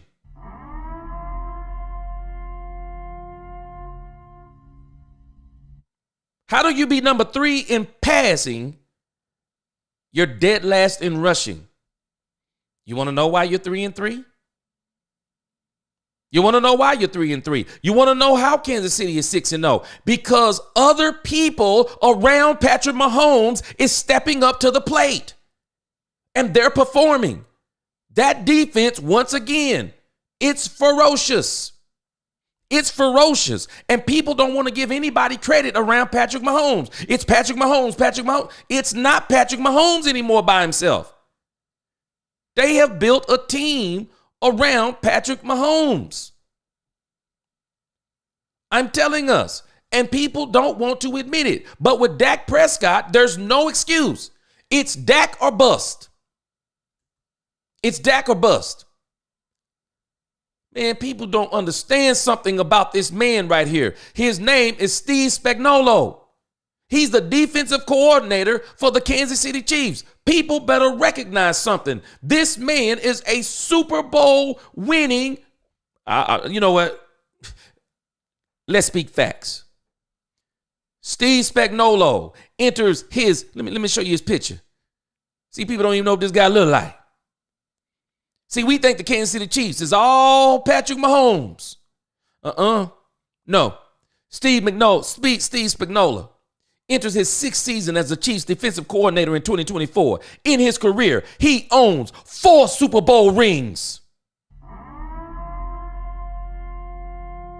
As a defensive coordinator, making him the only coordinator in NFL history to win 4 Super Bowls and sole coordinator to win a Super Bowl with 2 different franchises. Y'all better stop playing with me, with the Giants, the Chiefs. We better stop playing. We better stop playing with this man. I'm telling y'all about this dude. He the real deal. We run around here talking about Mahomes. Yes, he's the best quarterback in the league right now. But you better stop mistaking the fact and thinking that this man is carrying this team, because he actually hasn't carried this team for 2 years. They got a team. They built a team. There's a reason why they were able to let Tyreek Hill go, because they got a team that is performing. They got a team. Carl says Pat made a few exception plays, particularly with Tyree, and had a defense to bail him out. And hey, not knocking him down, just expressing the fact. I'm telling you, this man got a team around him. They say defense wins Super Bowls. You better believe defense wins championships. Angie, that defense sure did win. They won it. They bailed him out. He was turning the ball over. They bailed him out. The same way they're doing it this year. They're bailing him out. They're 6-0. And Nisi.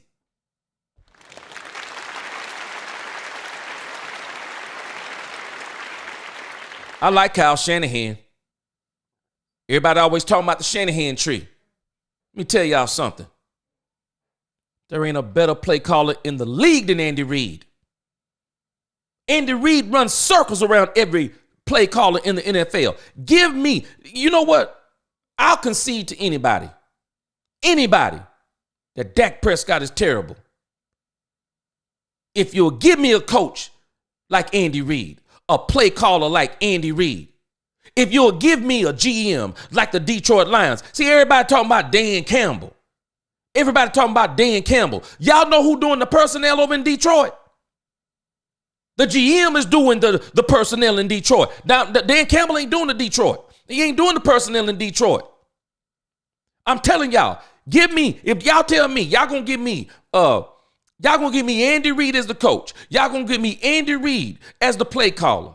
Y'all gonna give me Detroit Lions GM. Y'all gonna give me Steve Spagnuolo as a defensive coordinator. Y'all gonna give me just some of the players that these teams have around them. We're gonna do something even better next week. We're gonna put up every other team's weapons on offense compared to what the Dallas Cowboys get. Y'all tune in next week, and then y'all tell me, for every winning team, y'all tell me who y'all take, them or the Dallas Cowboys. We'll even put their defensive stars up. Y'all tell me who y'all gonna take, them or the Dallas Cowboys. Y'all give me, if y'all give Dak Prescott, the haters of Dak Prescott, if y'all will give me everything Patrick Mahomes got on that team, everything that Jared Goff got on that team, y'all even give me what Jalen Hurts got on that team. I don't know about his coach Sirianni, and we definitely don't want Kellen Moore back. But if you give me them players, you give me some of these things that these other quarterbacks have, and then if Dak fail, I'll be the first one in line to speak facts and tell you Dak Prescott ain't all that we thought he was.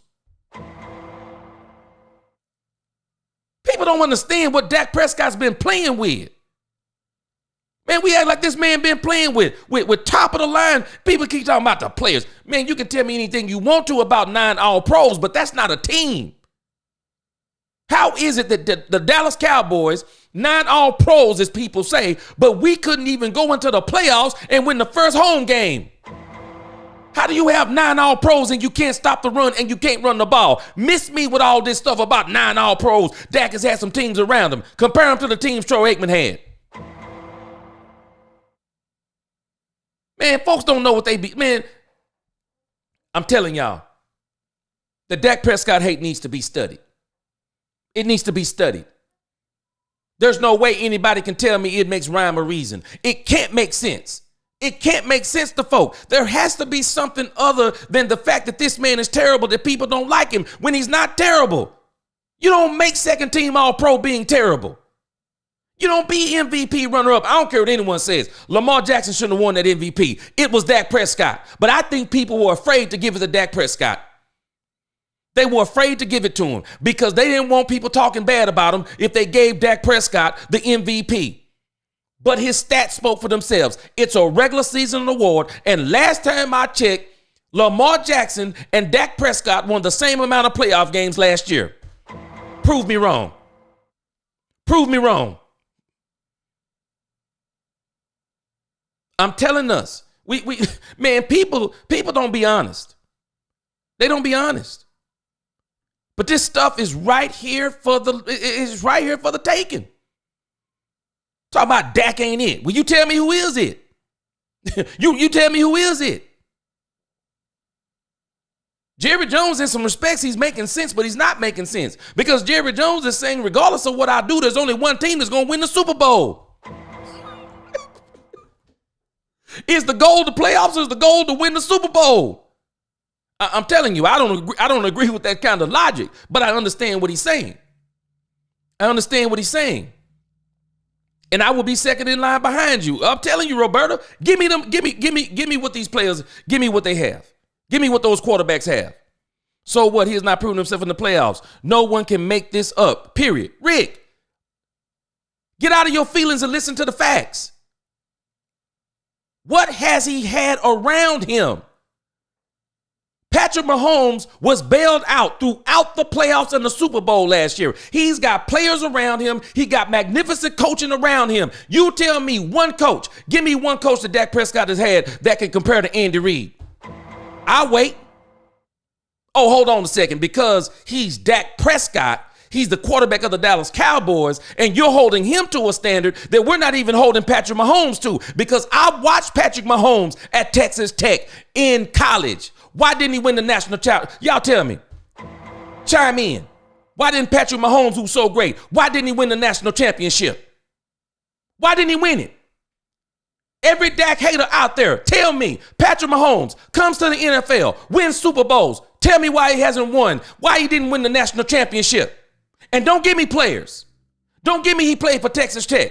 Don't tell me everything I'm telling you about Dak in the pros. Don't tell me. Because if he's Patrick bleeping Mahomes, he should have been winning the national championship and took Texas Tech to the #1 team in the country. Tell me why he didn't do it. People don't understand how blessed Patrick Mahomes is. Typically, the best quarterback in the draft goes to the worst team in the league. But Andy Reid and his scouting department, they were tripping because they saw something in Patrick Mahomes. You know what they saw? He's got the talent. With our play calling, with our defensive coordinator, with our GM who listens to the coach, who gets the players they need. Y'all better stop playing with me. Tell me any wide receiver that Dak Prescott ever had that was inhuman like Tyreek Hill.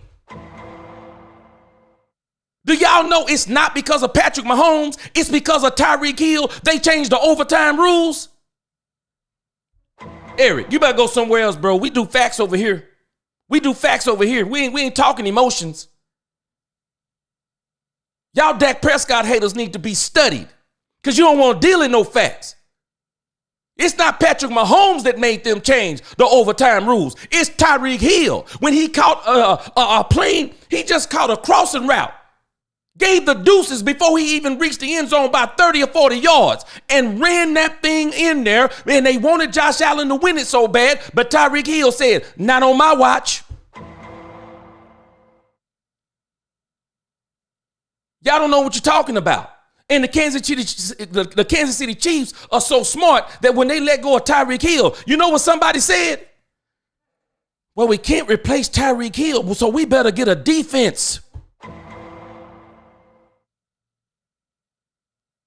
Y'all don't, man, I'm telling you, folks don't want to talk facts when it comes to this stuff. And I'm telling you, I'm telling you, I don't even know a lot about football, and I know these basic things. How is Dak Prescott ranked higher than Patrick Mahomes? But he's 3-3. You know why the Dallas Cowboys are 3-3? Dak Prescott. You know why the Kansas City Chiefs are 6-0? Let me count the ways. Because Patrick Mahomes is having a down year. Let me count the ways. Defensive play, running game, play calling. Coach understands situational football. Not calling stupid plays for the quarterback in some of the most dumbest situations.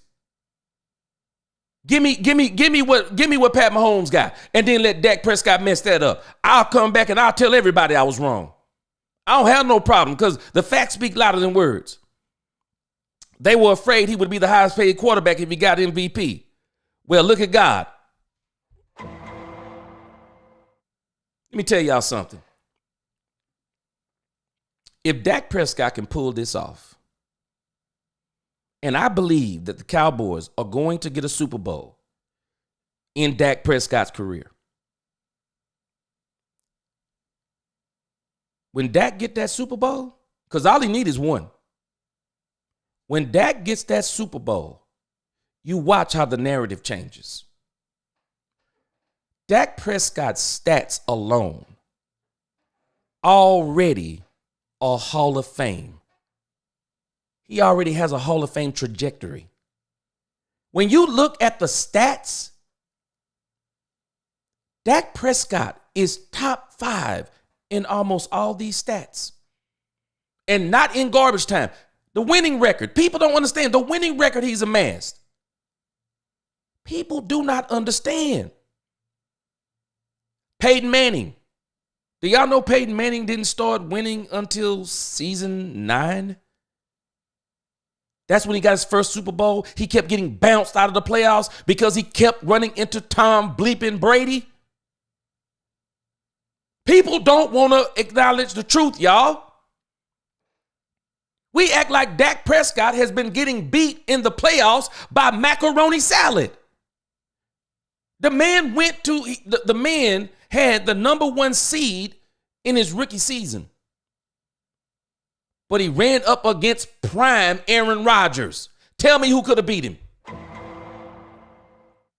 We wanted a rookie to do that. Then he ran up against the Rams. They went to the Super Bowl.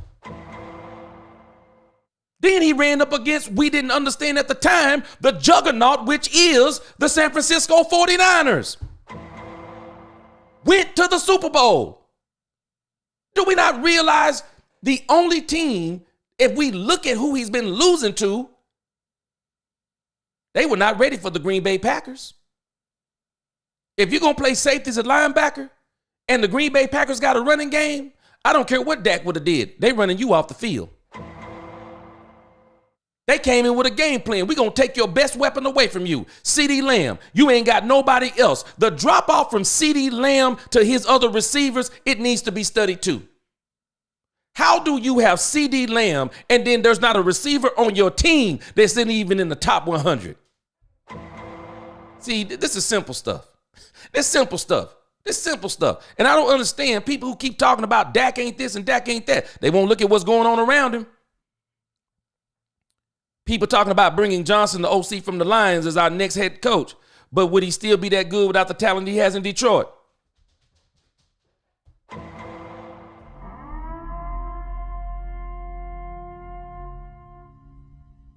Spider-Man. Let me go back to my premise I made about Patrick Mahomes. Why was he not dominating at Texas Tech? Why did he not win the national championship at Texas Tech? Why didn't he do it? Players. You want to know why the Alabama quarterbacks? Why is it that the Alabama Crimson Tide won all of those national titles, even when they put the playoff system in? They're in the top 4. Some of them not deserved. We can argue that another day. Why is it they always putting in cornerbacks? They're always putting in wide receivers. They're always putting in running backs. They're always putting in some of the best linemen. Why is it that Alabama has been able to put in all these players except for one position?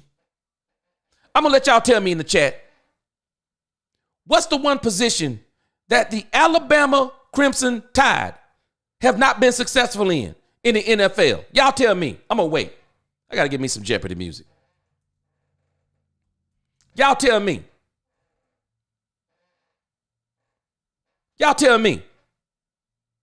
Because I'm going to just hit you with facts every single time. Y'all tell me.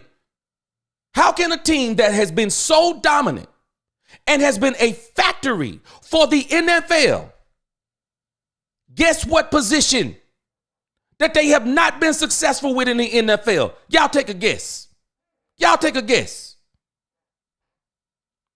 Dak had similar stats to Mahomes. That's why I signed him to another country. I see you, Gerald. Gerald Jones said kicker. Oh, no. Y'all missing something. I'm waiting on an answer. Y'all give me the answer. What is the one position that they have not been? Wait, hold on a second. Quarterbacks.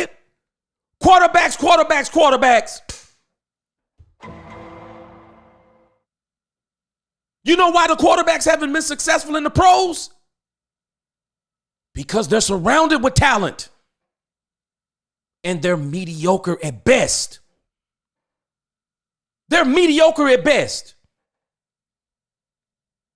I'm telling y'all, this stuff makes perfect sense.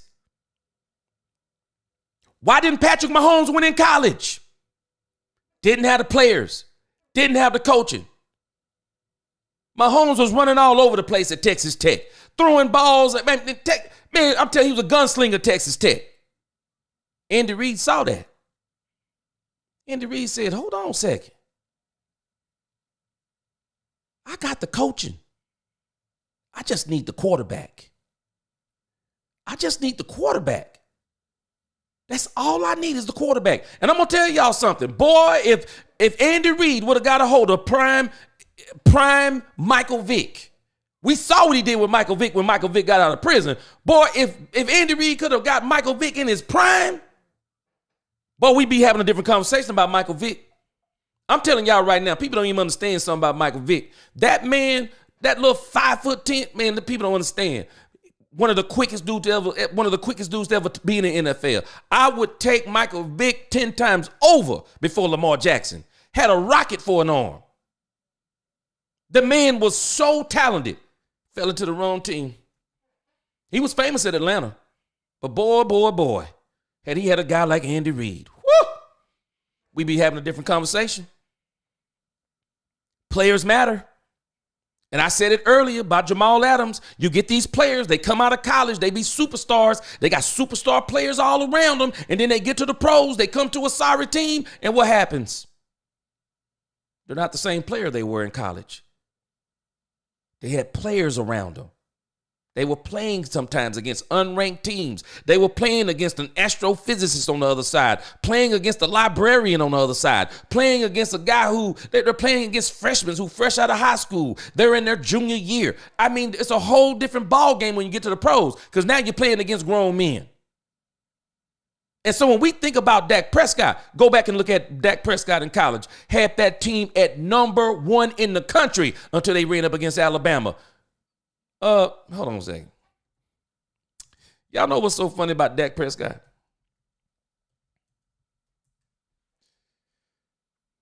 Anybody know what college he went to? I give you time just to look it up on Google if you want to. Because that's not what I'm about to hit you with. Dak Prescott went to Mississippi State. That's not the question I want to ask y'all. Y'all name me one player from his graduating class that went to the pros. Y'all name me one player. Name me one player y'all know that played with Dak Prescott at Mississippi State. Name one player. Name one player, unless other than you folk who really know football, but I'm going to challenge you. We're going to have some giveaways in the future. Y'all name me one player that played with Dak Prescott in college. Name him. Name him. Dak Prescott carried that team. Carried them to number 1 in the country until they ran up against Alabama. Boy, y'all better stop playing with me, Dak Prescott. Y'all better stop playing me with Dak Prescott. I'm talking simple stuff. I'm talking this simple stuff people ought to know. Carl said, bro, you speaking fast. Giving out receipts is against these emotional YouTubers. Man, I'm going to tell you something. You got to be careful when you're playing any kind of sport. It's not an emotional game. It's a mental game. See, what's broke on the Cowboys right now is their mentality. We're hoping they can fix their mentality they can get their mentality fixed in the bye week. That's what they need tweaked. They are a young team, and Jerry knows it. And so the issue is, how can he get this young team in the right mindset? It's going to be pretty tough because right now they're listening to everybody in the media. They're listening to everybody saying they're not going to get double-digit wins. They're listening to all this stuff. That's why if y'all got to start reading what these people are saying. Dak Prescott was asking earlier in the season, could y'all print something nice about the team? What? Dak, you don't get to ask the media that. I mean, you can. I can't stop you, but that's not your job. It's y'all's job to perform so they don't write bad things about you. Dak understands being a Dallas Cowboy. See, even the players are always in the media. That's why some of them trying to play hero ball.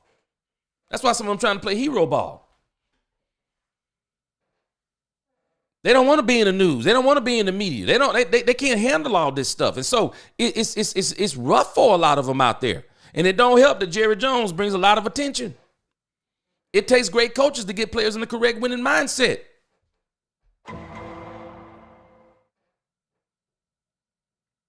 Troy Aikman said it in the video we showed just yesterday. Troy Aikman said, I'm tired of being the one getting down everybody's throat. Troy Aikman said, can we get some coaches to stop patting everybody on the butt and start coaching? Sometimes you don't need a coach when you walk on the sideline to say, hey, everything going to be all right. You get them on the next one. Sometimes you need a coach to walk. Sometimes the coach need to walk up to you and just grab you by the face mask and say, hey, get focused. You better than this. Play up to your potential. Now we're coming back to you on the next play. You better make the next one. You need a coach to tell you that. Not somebody who says, oh, wait, hold on a second. Ezekiel Elliott went and complained in the public. Jerry Jones heard what Clarence Hill asked him, and Zeke is saying he's confused, and you saw the look on Zeke's face, and he wasn't trying to bring disruption. He was just, he knew what he was doing. I don't find it to be coincidental. He gets to come back the next game and he's in the opening 2 drives. You tell me, was it his play that got him on the field? Was it his play? Or was it because he knows the man upstairs? And we're not talking about God. It's because he knows the man upstairs and he was able to get on the field. No, we need sometimes a coach to say, hold on a second, son. You want to get in the game? You want to do better than that. So I'll tell you what we're going to do. We'll give you a couple opportunities in the game. Now, I didn't say a drive. I said a couple opportunities. We'll let you do what you do best, but we're not going to let you be the starting running back. We're not going to let you be the starting. You need coaches who can get in your face. Jerry Jones is neutered. He's absolutely neutered every coach after Jimmy Johnson. And that's what's wrong with this team right now. And when you got a young team, you don't need a coach who just patting everybody on the butt. I mean, everybody talking about how, man, Mike Zimmer, he hard. Not with this team, he not. I haven't seen him getting in anybody's face on the sideline. I haven't seen him screaming and spitting snot bubbles, and I haven't seen him doing any of that. I've seen him doing stuff that's uncharacteristic. He's been at the podium making excuses. This ain't the Mike Zimmer I remember. I can remember clips where Mike Zimmer's over there just tearing folks up. Not on this team. Why? Because if they just go cry in the press, oh, Jerry Jones will make a phone call downstairs and say, hey, don't treat him so bad. Give him a couple of plays. I love Jerry Jones, the owner, but I don't like Jerry Jones, the GM/coach. Give him something else to do. We don't need him down here on the field making decisions. Give him something else to do. I'm telling us, man, what's wrong with the Cowboys is mentality.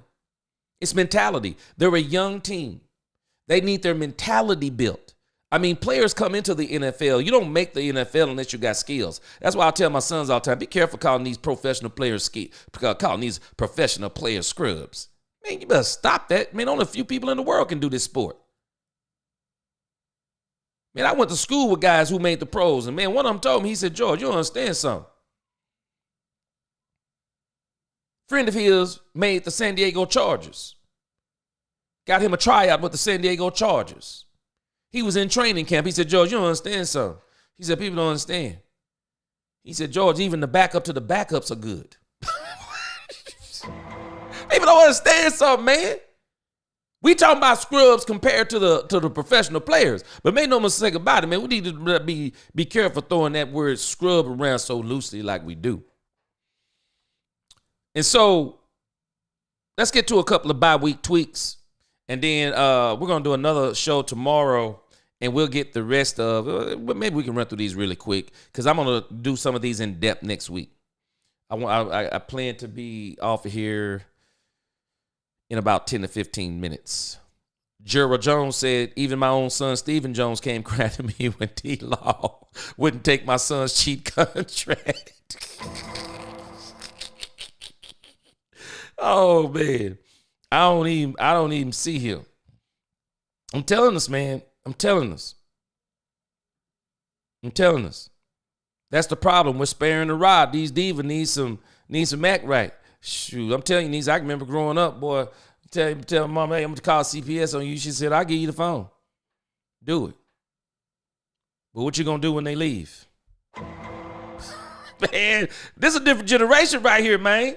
This is a different generation. I'm telling y'all. And that's why these football players, man, they are a different breed now. They are a different breed. But let's see if we can run through these bye-week tweaks. And it won't take us long. And because we're going to cover some more of these coming up next week. So, bye-week tweaks. See a little music going behind us. Y'all tell me what y'all think. Y'all chime in. Mike McCarthy. Open the playbook. Not only open the playbook, go watch the tape from Detroit. Copy somebody's playbook. Because your playbook, Mike McCarthy, is not working. We need you to go out and get somebody else's plays because just like you did last year, you start copying people's plays. And you know what? Emulation is the best form of flattery. If somebody is doing something good, I don't know about y'all. But if they doing something good, I don't mind getting it and then making it my own. You go do what you have to do, but you need to go and you need to go open up the playbook. Y'all tell me what y'all think. Dak Prescott and CeeDee Lamb. We need y'all to get on the same page. CeeDee Lamb, Troy Aikman was not talking bad about you. He was encouraging you. Everybody knows you are a stud. You are a top 3 wide receiver in the league. You need to understand and accept you're a superstar. They're going to cover you underneath. They're going to put somebody over the top. They're going to hit you with shell coverage. They're going to hit you with cloud coverage. They're going to pull. They're going to tug. They're going to cheat. They're going to spit. They're going to do everything to get you off the mark. You know what we need you to do? Earn your respect. Start working through some of those picks. Work through some of those defenders. Work to get to that ball. Get those flags if you can't catch the ball. Play hard, even when the play is not coming to you. Be the decoy that your team needs. And when the time comes, they'll ease off of you because other players will be catching the ball. And then when we catch them sleeping, they'll get you the ball. But we need you and Dak Prescott to get on the same page. Y'all been talking about coming out of the bye week. Y'all going to be on fire. Well, the San Francisco 49ers, we want y'all to be on fire. Dak Prescott, CeeDee Lamb, get on the same page. Y'all tell me what you think. Jalen Tolbert. This isn't Jalen Tolbert's fault, y'all. We're going to look at some film next week. I pointed it out a little bit yesterday, and I saw some more film today, and I thought it was funny. I want Dak Prescott to stop forcing the ball to CeeDee Lamb. Do y'all know where the majority of Dak Prescott's interceptions are coming from? Trying to force the ball to CeeDee Lamb. And when I look at the tape, what I'm finding is there are other players standing wide open while Dak Prescott is throwing interceptions in the red zone to CeeDee Lamb that he won't make an effort to at least bat the ball down. Throwing interceptions to CeeDee Lamb when players are wide open in the flat. Why? Because Jerry Jones has said, get the ball. He needs 15 touches a game. No, he don't need 15 touches a game. He needs whatever touches the defense are going to get him and whatever touches he's going to work his butt off to get. We need to get this ball to Jalen Tolbert. We need to get this ball to Hunter Lipke. And we need to spread this ball around. And let's talk about another. What about Jake Ferguson? Jake Ferguson, we're talking about this man supposed to be the next Travis Kelce. Where's Jake Ferguson? Dak threw him a ball against Detroit and he dropped it. Where is he? Where are you, Jake Ferguson? They're talking about you supposed to be the next big thing. Where are you? We need you to step up. They double teaming Lamb like a single female at Diddy's house. We need another wide receiver to step up. Yes, Jerry Jones. Spider-Man says, stop trying to force feed Lamb. I'm tired of it. I'm watching the tape, Spider-Man, and that's exactly what I'm seeing. Men are standing wide open. And let's give these men a little bit of a break. Y'all want to know why they're not running routes hard? You're not going to throw it to me anyway. Now, we don't need y'all to have that mentality. Keep running hard. But, hey, Mike McCarthy, start coaching. And you tell Dak Prescott in front of CeeDee Lamb in an entire wide receiver room, throw it to him when he open. And if he's not open, don't throw it to him. Period. Go through your reads, Dak Prescott. Stop honing in on CeeDee Lamb and you get that ball to whoever's open. Jake Ferguson. We need you to get open, Jake Ferguson. We need you to catch the ball, Jake Ferguson, when you get it. We need you to catch the ball, Ferguson. McCarthy, throw your playbook in the trash and burn it. Amen. Burn that thing. It's getting a little cool outside. We need something to start the fireplace with. I'm telling us. Exactly. And I do believe that Jerry hired Mike so that he could tell him what to do. And now we're stuck on stupid. Donald said, I think Mike needs to retire today.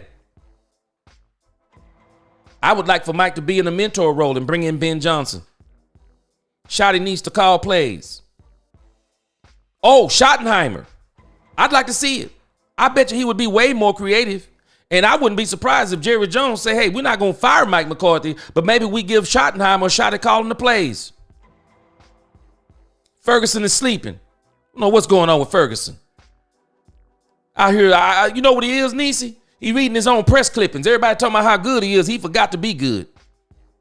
Definitely get it to Ferguson. Yes, Ferguson, but he got to catch the ball. Terrence Steele needs to go to a blacksmith. He folding like aluminum foil. Man, this man got his money, Jerry. He ain't even playing up to par either. Ferguson, we need you. You know, that's what I want to see. Y'all tell me what you think. I want to see more Ryan Flanoy. Do y'all know these wide receivers, if you look out there on the field, these wide receivers are small other than CD Lamb. I like Kevontae Turpin. I like for him to stay into the game, but I would like to see him more running some go routes. I want to see him running some deep post. I want to see Kevontae Turpin be able to use his speed on jet sweeps. But when we're talking about getting some nitty gritty first down, somebody who's going to run a slant and they can body up the cornerback or body up a safety or body up a linebacker, we need to get a big wide receiver out there. Jalen Brooks ain't doing it. Tolbert seems to be a little too much finesse. Hey, I want to see more of Ryan Flanoy out there on the field. Y'all tell me what y'all think. Speaking of tight end, you know what else I want to see? Dallas Cowboys. Put Hunter Lipke at tight end sometimes. Let him line up at tight end. Let him get some pass plays at tight end. This dude is a secret weapon. Why are we not using him more? Use him in the pass game. You are struggling right now to find people who can get the ball, who can get open, who can be a mismatch. Well, Hunter Lipke is a hybrid. I don't think there's very few linebackers that can cover him. He's big enough to where a cornerback ain't going to be able to tackle him with no arm tackles. I need to see Hunter Lipke get the ball. We need to work on that in the bye week. We need to make that move and see how we can get this man involved. Dak Prescott. You're my quarterback, like T.O. said. We believe in Dak Prescott. But Dak Prescott, you better stop throwing interceptions in the red zone. Stop throwing interceptions in scoring position. We know your coach is calling bonehead plays. If the play not there, Dak, throw it away. Let's get 3. Because we got a kicker who we know can kick it from the parking lot. Brandon Arbor can kick it from the parking lot. Stop playing, Dak. You got to stop throwing these interceptions. Stop force feeding the ball to CD Lamb. If he's not going to fight through it, you make him suffer and don't get it. Or you tell him on the sideline, you fight through. If I make a bad throw, you fight through it. I'll make some good throws too. You get off the line, you run hard, you play hard, and you stay in the game. I'm going to need you down the stretch. You might not get the ball in the first quarter, the second quarter, but we're going to get you the ball. Stay in the game. Dak, stop throwing these red zone interceptions. Doesn't make sense. I've already talked about it. Mike McCarthy, throw your playbook in the trash. Look at the playbook. Look at what Detroit did. Copy some of those plays. Look at Kyle Shanahan. See what he's doing. Get those plays. Something else I'd like to see from the Dallas Cowboys. Do y'all know that the Cowboys were actually not that good in the red zone last year? But you know what they were good at? Explosive plays. Getting in the end zone with explosive plays. Maybe, just maybe before you get to the red zone, how about you take a couple of shots? Kevontae Turpin straight down the field. Kevontae Turpin on a post. Ryan Flanoy straight down the field. 4-4-4 speed.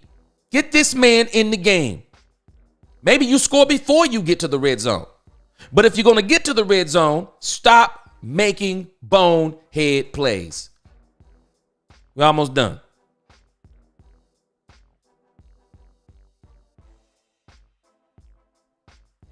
Yes. Uh-oh. Hold on. Confident Cowboy fan. Guess what my next point is? Bring up Dalvin Cook. I'm sorry. This is insanity. I'm not saying cut Zeke, but maybe Zeke don't need to suit up. I'd rather suit up Deuce Vaughn and bring up Dalvin Cook. Hey, Jerry, let me be the coach. Hey, you know what? Zeke, you're not suiting up this week.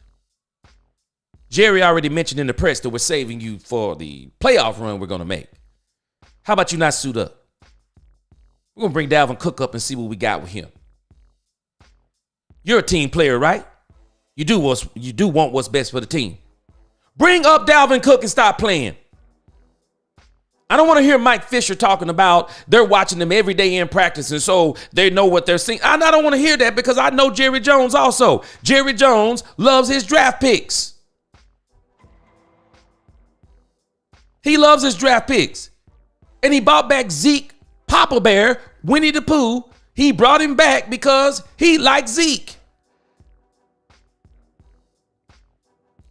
Sit Zeke down. Don't even let him suit up. We need to see what Dalvin Cook is. And by the way, let Rico Dowdle be the number one running back on this team. Stop all this old dumb stuff. How you gonna let this man have a record, the best game of the season against the Pittsburgh Steelers, and then you're gonna get him in and barely even give him the ball against Detroit? That's stupid. What coach does that? Unless the coach is Jerry Jones. Mike McCarthy, stop playing. Bring up Dalvin Cook. Jerry Jones, bring up Dalvin Cook. We need to see what this man has. No more Ezekiel Elliott. Done with that experiment. Short yardage only. Rico Dowdle needs to be the starter. Stop playing. No more of this nonsense.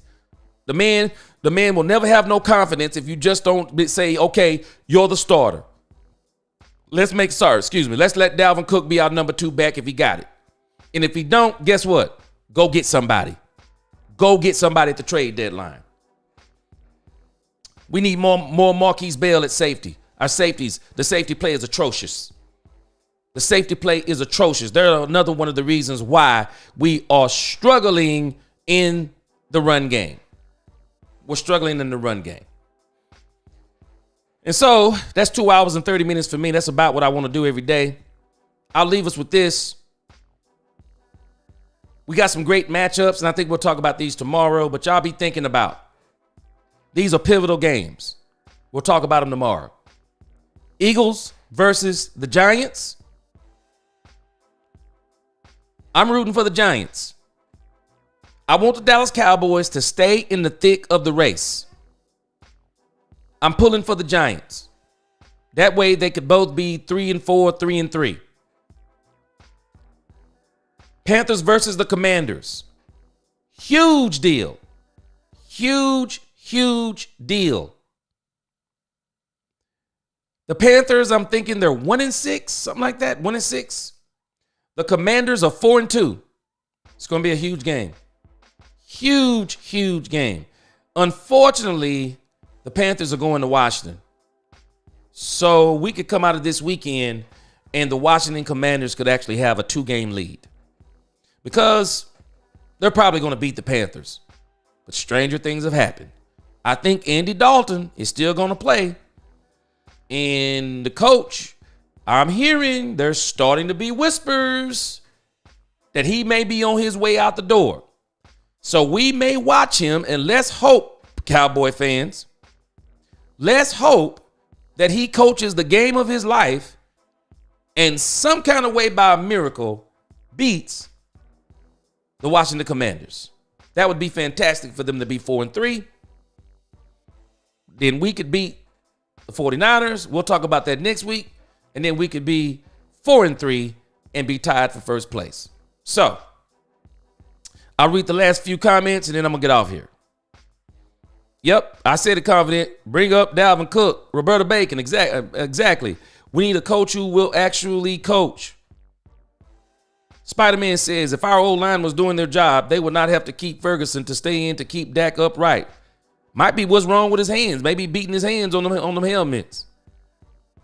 I want to see Trey Lance in the backfield. I said it, Niecy. You with me?